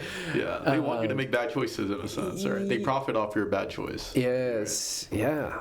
Yeah, that's what kind of sucks, dude. And I get it. It is what it is. Yeah. I mean, capitalism can be good and it can be bad. Yeah. It's a double-edged blade. I feel like, again, it feels like those conspiracies to say, like, hey, the government doesn't want you to be healthy because they profit off being sick. I'm not trying to say that government is trying to do that, but who knows, right? Yeah. At the end of the day, this is a possibility. I'm not saying it is, but just take care of yourself, man. I mean, you save money taking care of yourself. You feel better. You work better. You feel happier. Just take care of yourself, man. It doesn't matter if the what's it called, the conspiracy is true or not. It doesn't matter. Just take care of yourself, man. Yeah, I mean, and then also you have to think about it logically, right? Like, what is a company that is on the stock market's job? To make profit. Yeah. Right.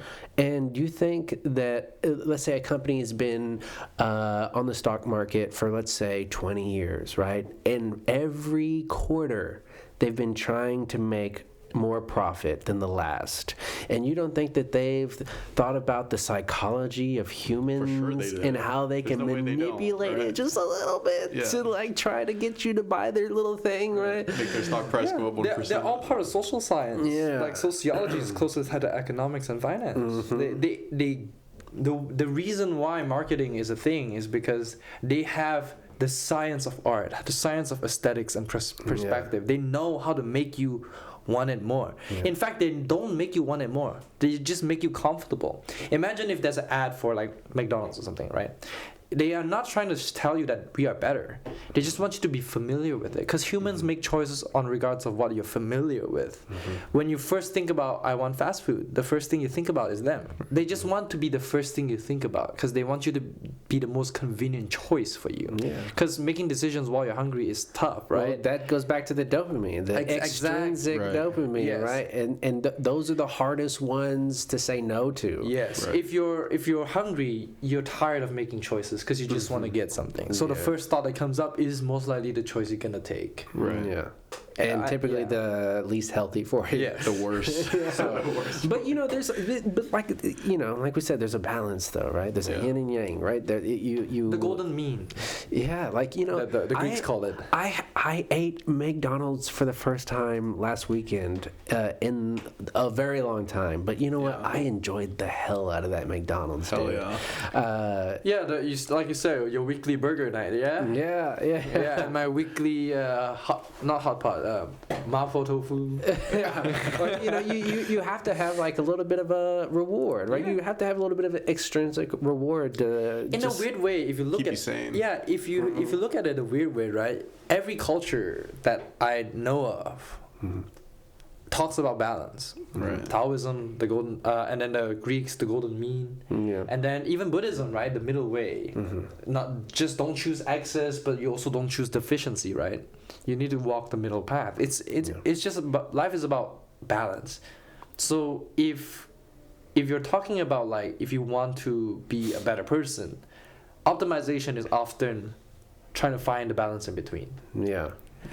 I just think that sometimes that gets a little bit of a bad rap because it's sort of there's like a religious aspect to it. Again, that's why I always talk about religion in the light of philosophy. Look at its philosophy, analyze it logically. Don't just follow word by word. That's called doctrination and dogma, right? We are pragmatic.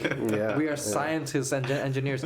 Be pragmatic, be logical about it. If there's a truth to it, follow it, right? A person can be wrong, but that doesn't mean everything he says is wrong. Right. So a religion or a philosophy can have flaws because, again, words at the end of the day cannot completely describe life and reality. There's entropy to it, right? Natural language entropy. Everything we say will lose information.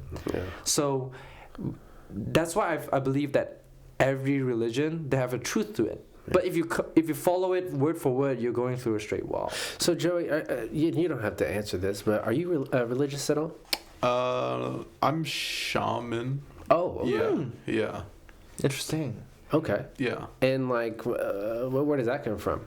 I guess I just grew up with it. Like, it's like what we always done in a sense. I guess I'm being dogmatic in that sense, but I don't know. It's just we always done it. Like, my grandma practiced it, and then my parents do it, and then in a sense, I kind of do it. I mean, if it brings good to you in your life, why not, right? Right, and then pragmatic. When you're down in your rut, or whatever, or something terrible is happening, it gives you light at the end of the tunnel. I guess, right? It gives you some faith, and like, okay, like hopefully this could help change things. So what is like? What would you say is the definition of a shaman? Shamanism. For a shaman, I guess they like communicate with like the spirit world. I guess is it animistic? Is it like animism? Where you're like nature and everything. There's a spirit to everything in nature. In a sense, like there'll be times where, like, let's say somebody gets sick in my family, and we'll go sacrifice like a chicken or something like that, and and that kind of brings. Like you feed the ancestors sacrificing that chicken, and they'll bring they'll make you not sick anymore. In a sense, if that makes any sense. Yeah. Interesting. But I'm not too deep into it. I just kind of do it because that's what Traditional. Yeah. Just like, I guess this is what we do. I guess we're it's a family thing. Yeah, it's a traditional thing. Yeah. Interesting. Are you guys religious at all, or? I'm agnostic about it. Yeah. I wouldn't say I'm religious. I would say I'm curious. Agnostic about it. You know, like I can't say yes or no that I believe in a God. That is agnosticism because you're not sure. Yeah, I don't like to put a label on it, man. You know. I mean, it's good to put a label to get it across. Yeah, I guess so. But at the same time, you're not specifically. I just feel like maybe one day I will maybe believe. Yeah, so it's agree. You know. I like talking theology with a lot of people. I may be a scientist, but I'm also a philosopher. Again, engineer by day, philosopher by night. We like talking about all things philosophy and religious because they're part of it. Right. Yeah. Well, I think that you should. There's something about thinking about like what it is that makes us human, right? What does that even mean, right? Constantly asking and questioning the definitions. Yeah, and like what makes us humans, right? And I think a little bit about what makes us humans is that thing called religion, right? And like what that means and what it means for you, and that I think that's the interesting thing to talk about actually. So. Again, last time we talked about it with Connor, so I basically know what you and also Prather. I'm curious, what do you think makes us human? What do you mean by like makes us human? So like, what do you think separates us from the animals? I don't think really anything separates us from animals. I think we're kind of just like them in a sense. Just smarter. Smarter, you could say. Maybe luckier. Better. Maybe better. I guess smarter is a sense, but I don't think we're that much different. I think we're exactly like them. That's also what Richardson, the father of reinforcement learning, also agrees. A lot of ecologists, a lot of like evolutionary biologists do agree with you, but I just want to see if this points to what you're saying, because I'm a firm believer of transhumanism. What is that? So humanism just says that there's a core intrinsic value to humans that sets us apart. Right. Transhumanism just thinks that the idea of what makes us human, the core values of humanity changes over time. So I believe that. So you think the core values of humans change as time goes on? Culturally and also evolutionary, our core values change. And I'm just curious, do you because there's this one evolutionary biologist and ecologist, he says that he thinks that what makes us human is our extreme. I wonder if you agree with that. What do you mean extreme? So just like how animals, they've shown countless times animals have some emotional capacity, some capacity to sentience, some capacity to intelligence, right? Right. Some even, for example, they found that a lot of animals that are social mourn for the dead. Some even perform like the very rudimentary version of a ritual. Right. Some can perceive awe, like when you know that feeling when you like have the interstellar moment, you're like, wow, the universe is so grand and huge, awe, right? So they found that animals can do that. Even artistic representation. So there's this dolphin, right? Don't like elephants paint or something? Yeah, elephants can paint, dogs too. Yeah. So when this marine biologist, she or he was smoking outside, there's this baby dolphin named Dolly or something. She came and saw that. She went back and continued nursing with the mom, because I didn't know this, but dolphin produces milk. I didn't know that. So it came back and it started puffing out milk clouds. Oh, because the guy was it's imitating, and that's art. Art is representing something with another, so like to symbolize what you're doing with another thing. So but humans can do that, but on a very large scale. Yeah, we can. Animals can build. We can build too. Animals are violent. We can do it there too. Right. Animals can be compassionate, right? Have you seen that video of a baby deer playing with a rhino? Oh, right. I think so. Yeah. Or an elephant playing with a zebra, a baby elephant playing with a zebra. So and they know how to play with each other, interspecies. And humans can too. We play with dogs all the time. We play with animals all the time. Dogs, horses, cows. So we can do that, but to a new extreme. They can build. They can create. They can talk. They can communicate. They can solve problems. It's just that we can do it to the next extreme. So you're saying what separates humans from animals It's is just that, our that extreme. extreme, taking it to that next level. That's Right. also why we fear a lot of sci-fi shows when we talk about aliens or like eldritch gods or AI, right? We worry that they take the superiority title of the next extreme. That's also why we fear AI, fear aliens, or fear higher power, right? Or Because- we 'cause revere we them, think they're respect more them. extreme than we are. They are the next extreme. They yes. are the next extreme. So if let's say that's also why you know like sci-fi horror, right? When there's eldritch beings out there, beings beyond your comprehension, you know, things that you look at them you go insane, you know. Right. So we fear that because they are the next extreme. We are insignificant to them. Their, yeah. Or we see that aliens that are so advanced, they have interstellar travel, they came and visit us.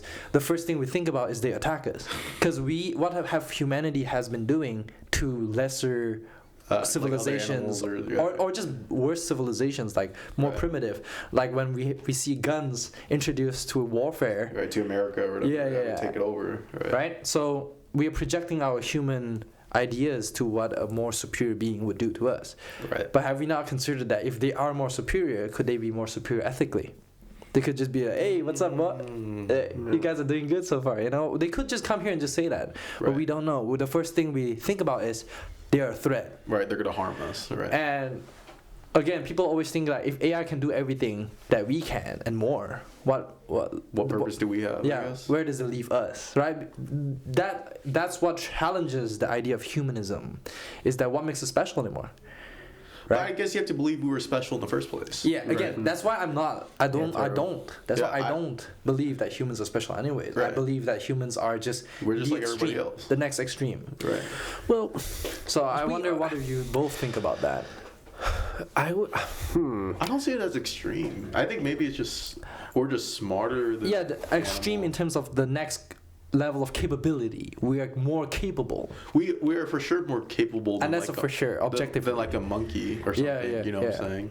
But I So don't does think- that not make us special though, or like? Again, that's why I'm a transhumanist. I believe that the human value is that we're more capable. But if there's something more capable than us, Yeah. where does it leave us? Maybe less special than them. I don't know. Yeah, again, so There's a spectrum of specialness. so do you believe that there is an intrinsic specialness that regardless of how better other civilizations or AI or other animals that somehow out-evolve us, right? Where does that specialness go? Religion will naturally point that we are special because we're created by God, right? But I don't know. Yeah. What were you gonna say, Joey? I don't know because like if you look like a fish, for example, they breathe underwater. And we can't. And we can't. But so like, are we saying, oh, the fish is more extreme in that sense? But or, but here's the thing: we can travel underwater. yeah, We have scuba tanks. We adapted Submarines, to it. yeah. There are a lot of animals that can live in the Arctic and we can't. But now we have the technology, insulation, right? right, Oxygen and all that. Yeah. Oh, I guess I never thought of it. Yeah. Yeah. Well, You see black what I mean? hole is extreme, right? It's I mean, we're talking about like special in the sense of organism, like Yeah, yeah. sentient, like like for a living being, how special is it, right? If something can do everything we can and more, are we still special, or are they? Are we more talking special? about mammals? Like that's the idea of alternate Yeah. intelligence, right? Yeah. Octopuses are intelligent, but they're in a different way. Their neural nets are just fundamentally different I mean, than because if you think ours. about a black hole, it's just sucking up a bunch of information, right? And so it seems well, that- like it'd be pretty intelligent if it. Well, that depends, right? So, it looks at if you define it as living.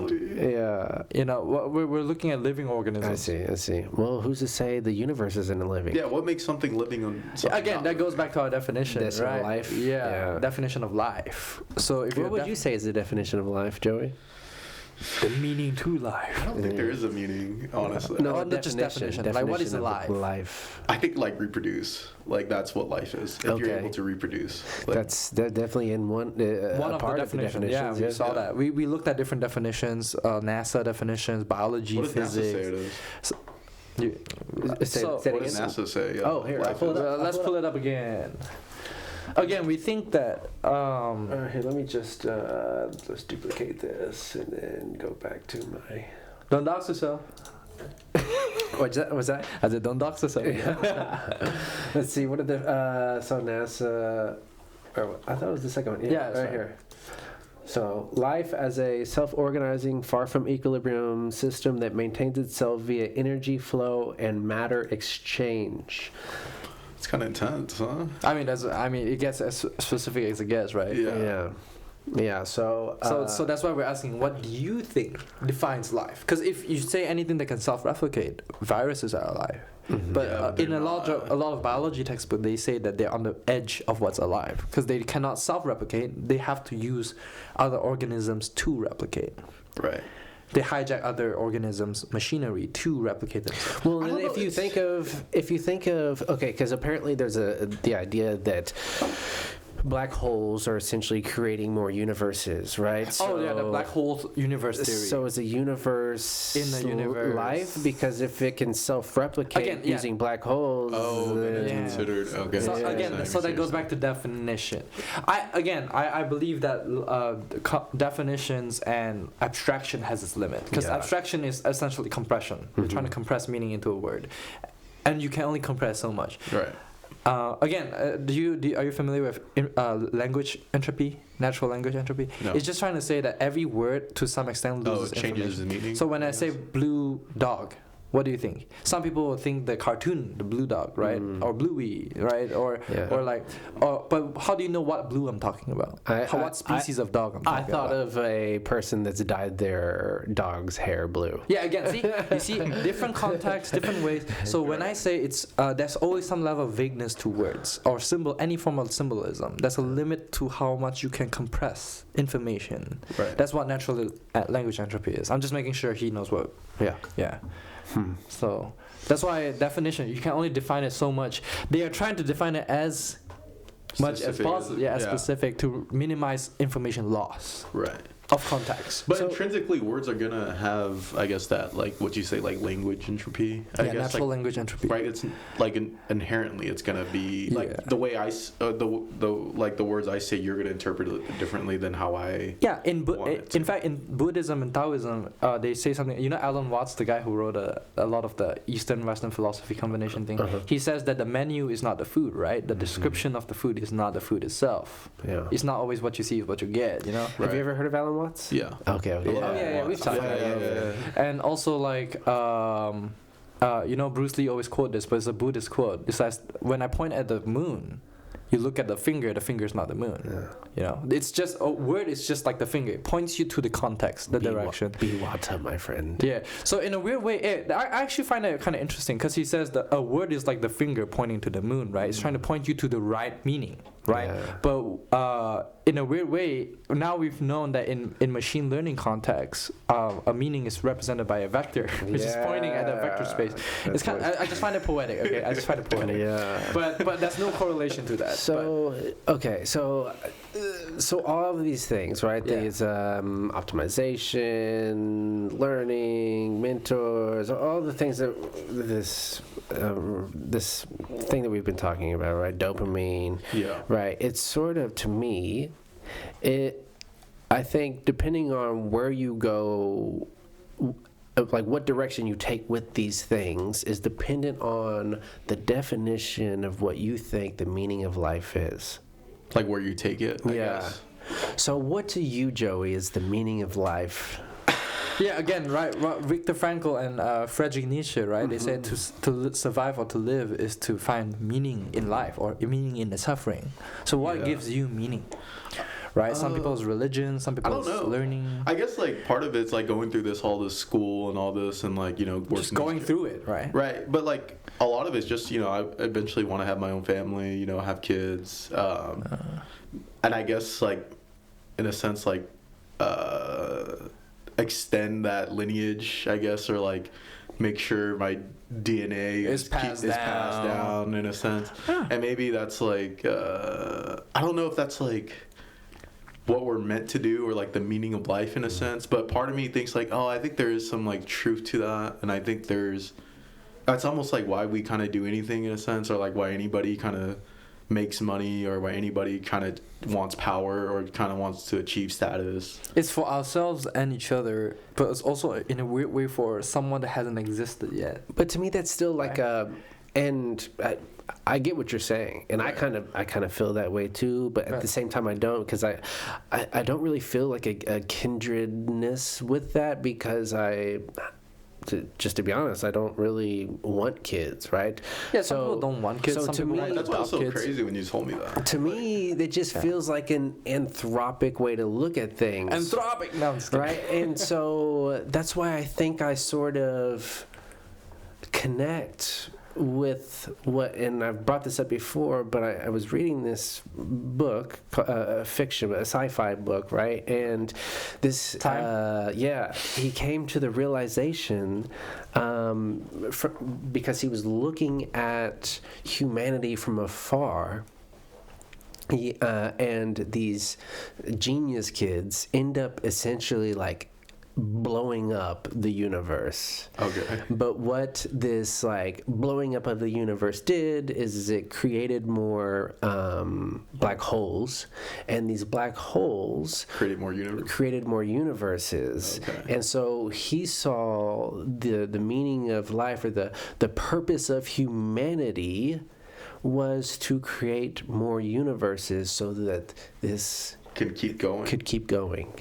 But in a sense, that's like that's the same thing. That's analogous to like kind of what I'm saying. Because he's trying to make sure his life keeps going through his next generation. But that's not like I mean, it's just different scale. I don't think I don't think they're hoping that humans are going to happen again. I think that they're just hoping that the universe keeps living on, because the thing right now is that eventually we could go heat death. Exactly. So if we eventually go to heat death and the universe ends, then what is even the point of humans in the first place then, right? And so, like I said, that's an anthropic way to think about it, that humans need to keep living, but really isn't the point of things is for the universe to keep living? But here's a good question, though. If the universe, why do you want the universe to keep going? Is for information to keep going, for sentient conscious beings to keep going, so that so that things can keep going in the first place. So again, it in a weird way falls back to the anthropomorphic way, right? It's like if you look at it, if you're trying to continue the universe because you want life to. But human doesn't mean sentient being, though. I don't think. Again, that depends what you mean by human, right? Yes. So yeah, but I would say humans are what we are, right? But there could be a different version of us, a different version of a sentient being that doesn't necessarily look like us, humans, need to be human. Yeah, no, I agree. Like it could but I don't think we can get there without pushing kind of humans forward, I guess, right? Because right now the greatest conscious beings right now so far with the best capabilities are us for now. Yeah. And the best thing you can do that we know of. That we know of. So what else can we do right now if not us for now, right? And the only way to ever figure out if there's ever anything better than us is to keep exploring pushing us forward. Just do you, dog. Yeah. So if humans don't no, it's true, because if you can't reproduce humanity, when humanity goes extinct, there's nothing else. And this is as far as we know. From this I'm like, it just ingrains more into me why you just, I'm not saying you, just everyone in general just needs to be yourself, right? Yeah. Because if you're not yourself, then what's the point? Then how can we get to... Now I'm gonna boggle your noodles. It's hard to be yourself. It's hard to be yourself. No. Is it? I think so. Why? Because of social norms and things like that?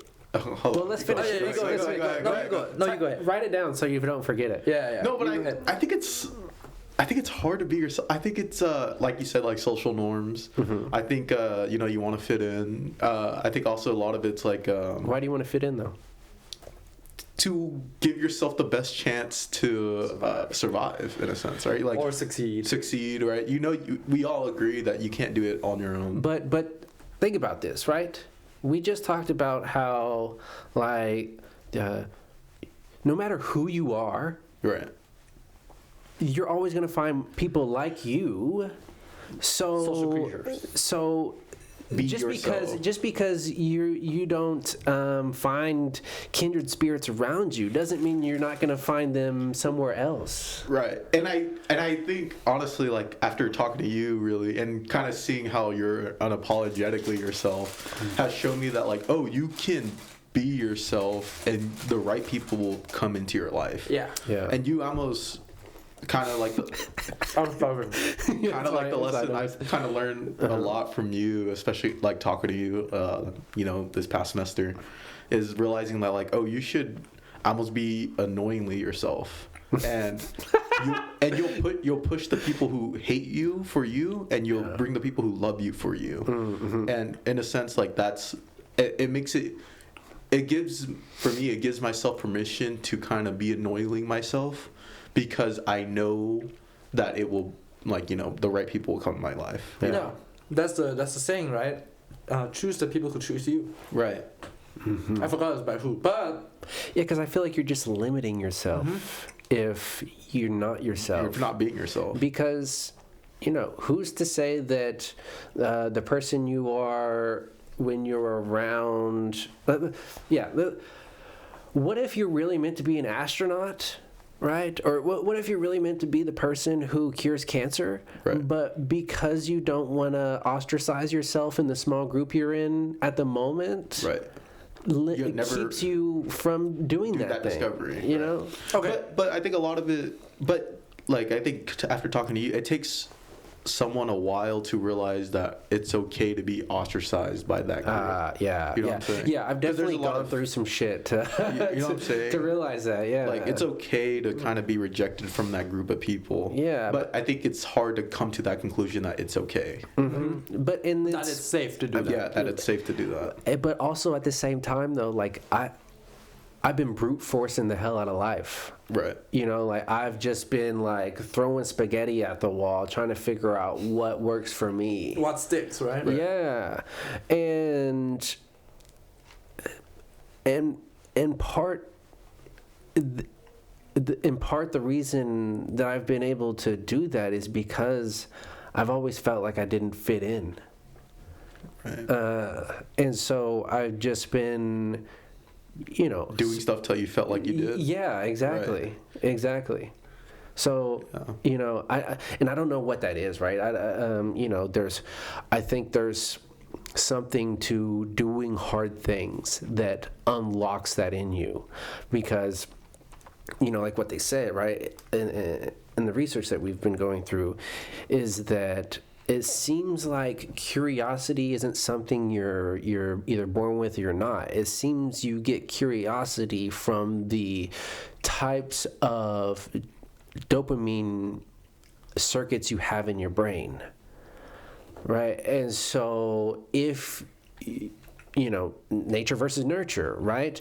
Yes, maybe you are born with a little bit more curiosity than some people, but also at the same time, like the environment that you're in can probably foster that curiosity a little bit too. Right, it can dictate that where you're kind of curious about, in a sense. Right? Yeah. Before this, like, I never cared about research, but then kind of talking to you guys, it's just like, oh, I see the appeal now, and I get what's going on now. I was like, oh, because I think I texted you that one day when I was doing research for senior design. I was like, oh, this is what you guys are doing. Like, there's people who already had these same ideas I've had, and like they've already done like all the experiments and everything, like, and they'll show you all the results, and I'm like, oh, how cool, someone already did that for me. And now I can like take what they did and build off it, or kind of make it better, go my direction, or have my own idea and place it on and like build upon their research. And but I never kind of cared at all until I started talking to you guys, and you guys were so passionate about it. I was like, oh, like this is what they're so curious about. Like this is why they like do this. You start to see how you can make it better. Right. You start to see,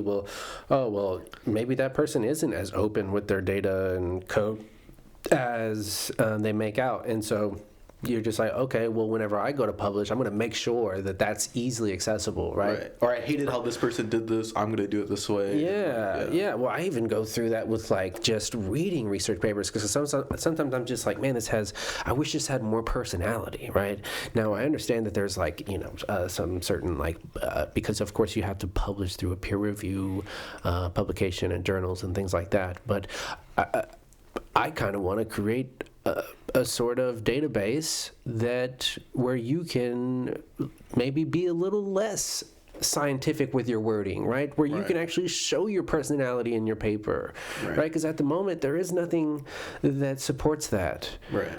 and there's also a lot of evidence that shows that peer review has hindered science.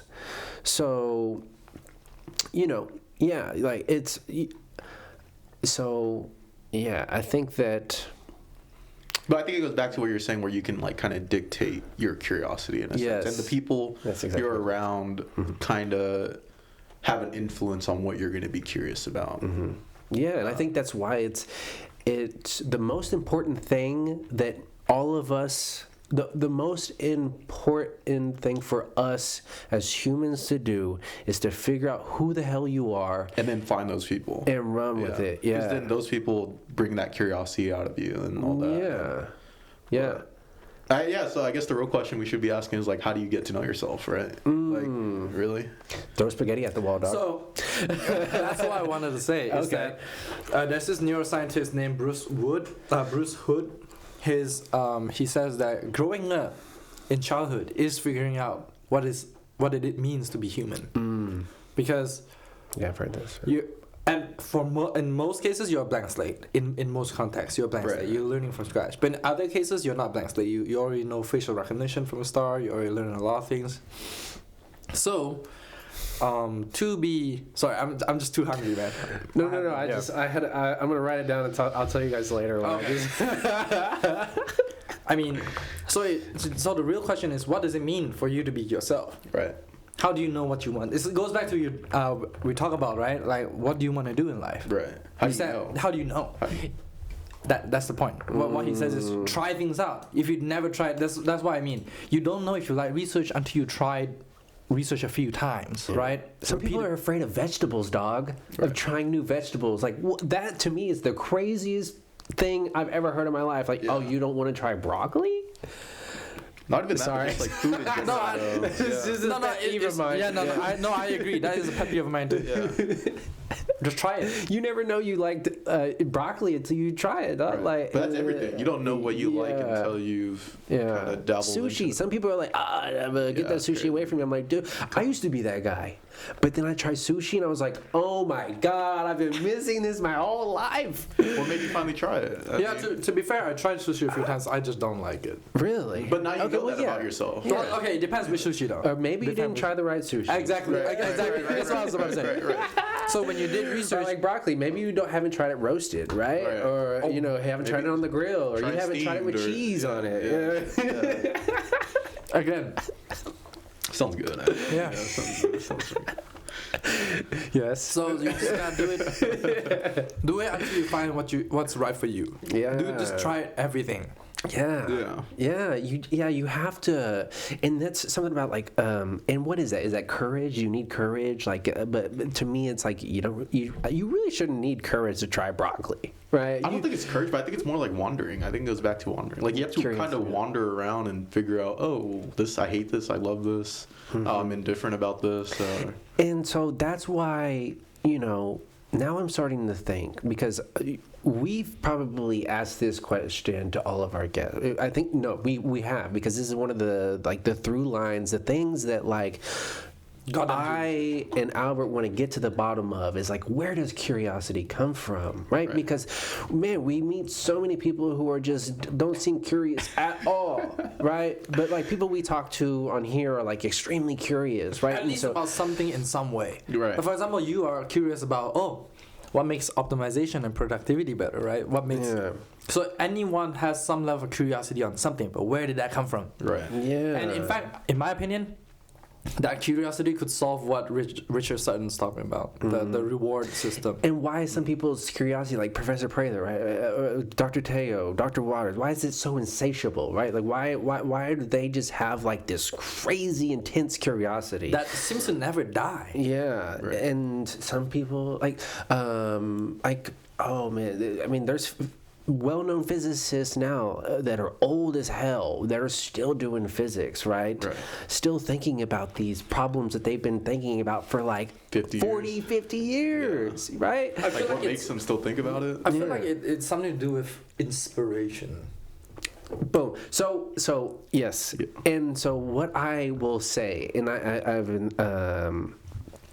I really believe that my actual job is to mine for motivation and inspiration every day. So that's why I think I wake up and I work out and I watch like a YouTube video that I think may have some sort of inspiration in there for me, because I'm just like, because I really feel like it is my duty to stay inspired. To seek that out, I guess. Yeah, to stay inspired. Right. And I think just even inspiring myself through the things that I'm doing, right? Like man, like I wake up every fucking morning, dude. Well, Monday through Friday, and I work out, right? And then and just doing that thing has given me the confidence to do a bunch of other things, and so now I'm a PhD student, dude. And so that just saying that right there just like gives me goosebumps. Just like it's like you're living a dream. Yeah. And that's through mining for inspiration. I think inspiration is the real deal. Yeah. Curiosity is a form of it, in my opinion. Yeah. Like, what about artistic inspiration, right? Creativity and all that. It's just another form of inspiration. Mm-hmm. So that's why I think that we all need a form of inspiration, and we need to be that. We could all be that spark for someone else to be that inspiration. Because why do people mine, right? At all, right? Why did they go digging for things, right? Because they thought, oh, we may be able to find something interesting here, right? And they found gold. And they found gold. They found diamonds. They found these things that humans find super valuable, right? And super interesting. And so to me, like being that miner, right? It's like you're waiting for that next. You're trying to get to that next dopamine hit, right? that dopamine hit that may just get you through the fucking day, right? Right? Like, I really believe, like, one good dopamine hit can get you through so much. Yeah. It'll give you meaning. It'll give you a reason to keep going. Yeah. I still argue that dopamine is not enough. It's definitely not everything. I think oxytocin, serotonin needs to go with it. Oh, of course. I'm not saying it's the end all be all, but it's a consortium. It's a it gets you going though. I feel like it builds that momentum. It is the motivation hormone. But you need serotonin to be fulfilled. I think whenever I say dopamine, I'm probably trying to lump all those things into one. It's you're talking about the drive, the inspiration. Yeah, right. and the will to live. Yeah, in a sense. Right? In a sense, yeah. And I think whenever we say those things, that's what we're saying. We're talking about all the chemicals in our brain that keep us going. Right. All three. Yeah. I think we should again language entropy, right? Yeah. We want to minimize loss in communication. Albert's always making sure, putting me in check and making sure that I'm being scientific over here. That's good. No.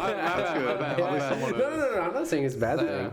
I'm not saying a bad thing at all. Yeah, but I mean that's why I like hanging out with you guys, because like you said, it brings that inspiration out. Like when I see you get to lab 3 hours early before everyone else, I'm like, damn, there's something to that. Like, fuck, I gotta get. I'm going. Why am I not there? Exactly. Right? My whole thing is like, okay,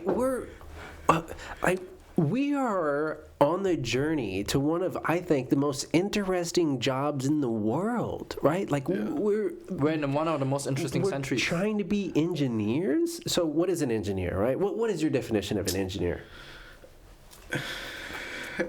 Simply, it's to solve problems, but to create. But how I see it is using scientific principles to solve issues. Like, that's how I see engineering. Like, I see engineers as the people who are here to solve the world's biggest problems. Does it always have to be a big problem? No. Could it not just be like... No, but at the same time, I think if you look at it as that... You'll treat it as that? You'll treat it as that. And there's... there's something I have to find. I feel like that's back to like self-image stuff. It's self-image. Right? It's how you. It's perspective. Yeah. I feel if like you think you're the best, you're gonna be the best. yeah, right? self-fulfilling prophecy, right? So I feel like engineers are both explorers, creators, builders, and scientists. Yeah. So we learn to build, and we build to learn. That's what I think engineers are. We learn to build and build to learn for each other. You know. Yeah. So. Oh man, there's a quote. So it's essentially what I was saying is that the students, the physics students, who actually started to do the work in their physics courses as if and treat it, say to themselves essentially like I am a professional, I'm a physicist, Right. right? Those students compared to the ones who didn't do that, who just sort of Getting by. Right? right, were Underperforming. compared to the those. ones who said that they were the thing that they were doing had I think like a 70% more success rate. Yeah, Veritasium actually made a video on that. So like, how does he put it? He's like, So trust the science, right? That's what I'm trying to tell you. Is like, treat it as such, and you'll be such. like That's why no, not everything has to be like a life or death situation, right? But some Armageddon in a shit. way, if you treat it as a life and death, you'll make it. and why not? Because Right. What do you have to lose? I guess, right? Like, and in that situation, you're gonna get more from it. you're gonna thrive. Yeah. That's I told Josh this. I was like, I'm glad my scientists think they're Kobe. You know what I'm saying? It's like, I want the people who are pushing the boundaries of science to literally feel like they're being like have that Mamba mentality. Yeah. Like, and part of me is like, oh, but yeah, that's really inspiring. Like, bro really thinks he's Kobe, bro. Like, like, but it's like, no, there's some truth to that. But then you look at like even that mechatronics class, like you look at it and you're like, oh, dang, you kind of are Kobe in the class, like in a sense. And it's just like, and to me, yeah, I'm barely putting in that much effort in that class. Because he's enjoying it. Yeah. Yeah, and everybody seems to think that, like, for one, like I'm some genius or something, like, but really, all it is I've just put in the effort, like at every corner. I haven't shortchanged myself. Right. Whereas a lot of people are shortchanging themselves. Right. And it's like, why would you do that to yourself? Yeah. Why? So what do you get out of that other than a feeling of like negativity? Right. I guess like, and then like and I'll just be honest, right? Like I almost feel bad because like we're getting out of there 3 hours earlier than they are, and it's like, and I don't know. I shouldn't have to feel bad because we're putting in the work, right? Can you pull up the meme? I don't know why you feel bad. Can you pull up something? That's probably just a personal thing. Yeah, just go to Google and search up if you do something you love, it never feels like working. Meme. It never feels like work. It never feels like work. Yeah, that, and then put meme. Just that first picture. yeah. And he's like beating people. And then scroll up. Yeah. And then he's beating the protesters. Yeah. Yeah, that guy loves his job. Yeah, you can tell. He has passion in his eyes. One question I had is it loving what you do or is it doing what you love? Living what you do is, I think. I think it's a bit come to that conclusion too, where it's more like you gotta love what you do. Yeah. Like doing what you love, you have no control over that. Yeah. You can't really. There's control no what you agency. love. Yeah. But you can choose to love what you do. I love the process. I think that's what I love That's the doing most. what you love. Oh wait, that's living what you do. Yeah. Because you love the process. Right. Yeah. It's like. I don't know. It's weird. Like I just there's every day because I'm putting in the work. Now it took me a while, right? Like there was a time where I thought I was going to fail calculus, right? Oh shit. Something. Oh, of course, this stupid thing. Oh, and then I'll do it later. Oh, and of course it's not gonna let me. Oh, here, we'll just do this. Task manager. Boom. Yeah, control delete. You know, it can take a little bit to get to where get the ball rolling, right? But once that ball's in motion, it's Man, not much easier. It is just insane, dude. Like every day this semester, I have gotten the reinforcement of Bros and AI. the reinforcement behind why I put in the work, right? It is in essentially reinforcement learning because you're building the momentum and you enjoy it, right? Yeah, enjoy it. We're doing something fun right now, right? But this has been like a this right 20 here episodes. has been a culmination of for me like the last 7 years of my life, right? Like it's taken me 7 years to get here, right? But now it's like every day I get like a huge just a hit of inspiration and drive because I don't know whether it be students coming to me and saying, "Hey, like, how did you get to here? And I'm just like, hell yeah! Like, people are seeing that my hard work has paid off. Right, it's starting to show. It's starting to show, right? And not only that, but like I'm, Sorry, man. everywhere I turn, it's just a confirmation that you're doing the right thing. that I'm doing the right thing. And yes, it takes hard work, but man, like I'm telling you, it's It's so worth it. fulfilling. It's very fulfilling. And it's so worth it. It's so worth it. And I don't know what else I can say other than just try it and see what happens. Just try and be yourself. I feel like that's why you inspire us, is because you're being yourself, doing what you enjoy, and also enjoying what you do. Right. And that inspires us to want to do the same. Hell yeah. And I think that's how scientific community works. And then it's just the reinforcement loop, right? And we're all just trying to get to that same goal, right? Or do the same thing. inspiring each other. And then we'll slowly keep that inspiration fire spreading, because eventually you will get to where he is, and you will start talking to other people. And they'll feel the same way. They'll be like, okay, I'm on board, like. Yeah. And boom, then we take over the world. The world will be a better place after. Dang it. Let's quit the startup. Let's start a new country. Yeah. Oh, dang, we're 3 hours, 19 minutes in. Are we? What's the longest you guys gone? 4 hours. 4 hours with Prater, yeah. 4 hours of Prater? Yeah. Oh, dang. Yeah. I was about to strangle Albert over here. He kept asking questions. I had a lot of questions. I was like, dude, I'm hungry. I'm tired. It's Friday. I'm trying to go home. Yeah, I need my hamburger, my Friday hamburger, dog. Hamburger Fridays. I'm like, dog, do you not have a girlfriend to go home to? I do. He loves it though. He loves it. Yeah. No. I'm not. I'm not trying to sound ungrateful or anything. I just, 4 hours is a long time. It is a long time. Yeah, I agree. Yeah, but I want to give you guys.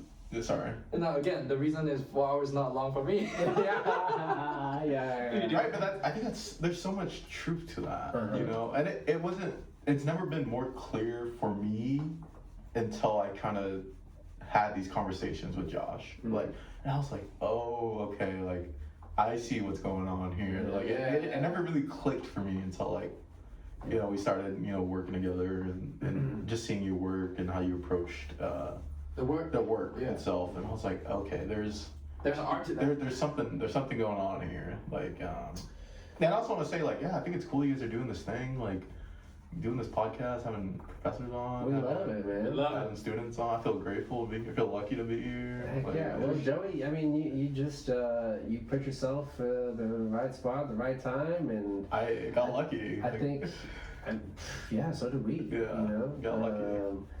A lot of this is luck, but like Dr. Sigmarsson told me what the definition of luck is. When you repeated it yesterday as well, is it's where preparedness meets opportunity. Yeah. That's sick. Yeah. Yeah. So not only so I love that, like, not only did I hear that from Dr. Sigmarsson, but I heard it from you, and I hear it from a bunch of other people, and just hearing people have that in their head, that inspires me. Because I'm just like, okay, dope. Like, I'm not the only one who feels this way, thinks this way. Yeah. Right? Yeah. Mm-hmm. Yeah, and so. Yeah, I mean, the reason why I wanted you on was because you ask questions, right? Like, you know, you may give yourself a hard time or whatever, but like, I think you're asking the right questions. I really do. And from that, you already have the intrinsic motivation. Yeah, and so by asking the right questions, you're gonna get maybe not all the answers you want to hear, right? But if you keep asking the questions, you're going around the right path, right? Yeah, exactly. I mean, some people aren't willing to ask the hard questions, right? Yeah. I mean, some of the questions you've asked me, I've asked it people, and the first time I asked those questions to someone, I was very hesitant and very scared to ask those questions, because there are questions that not everybody is okay to answer, right, and has thought about. And so, you know, but at the same time, like, if we want humans to evolve, we have to ask questions. Right. We have to ask the hard questions. You have to be curious about it, right? Yeah. You have to want to do better, want more. Yeah. So is there anything else you want to talk about? Mm-hmm. I think it's a very good point to end this. All right. Well, until next time. Until next time. All right. So.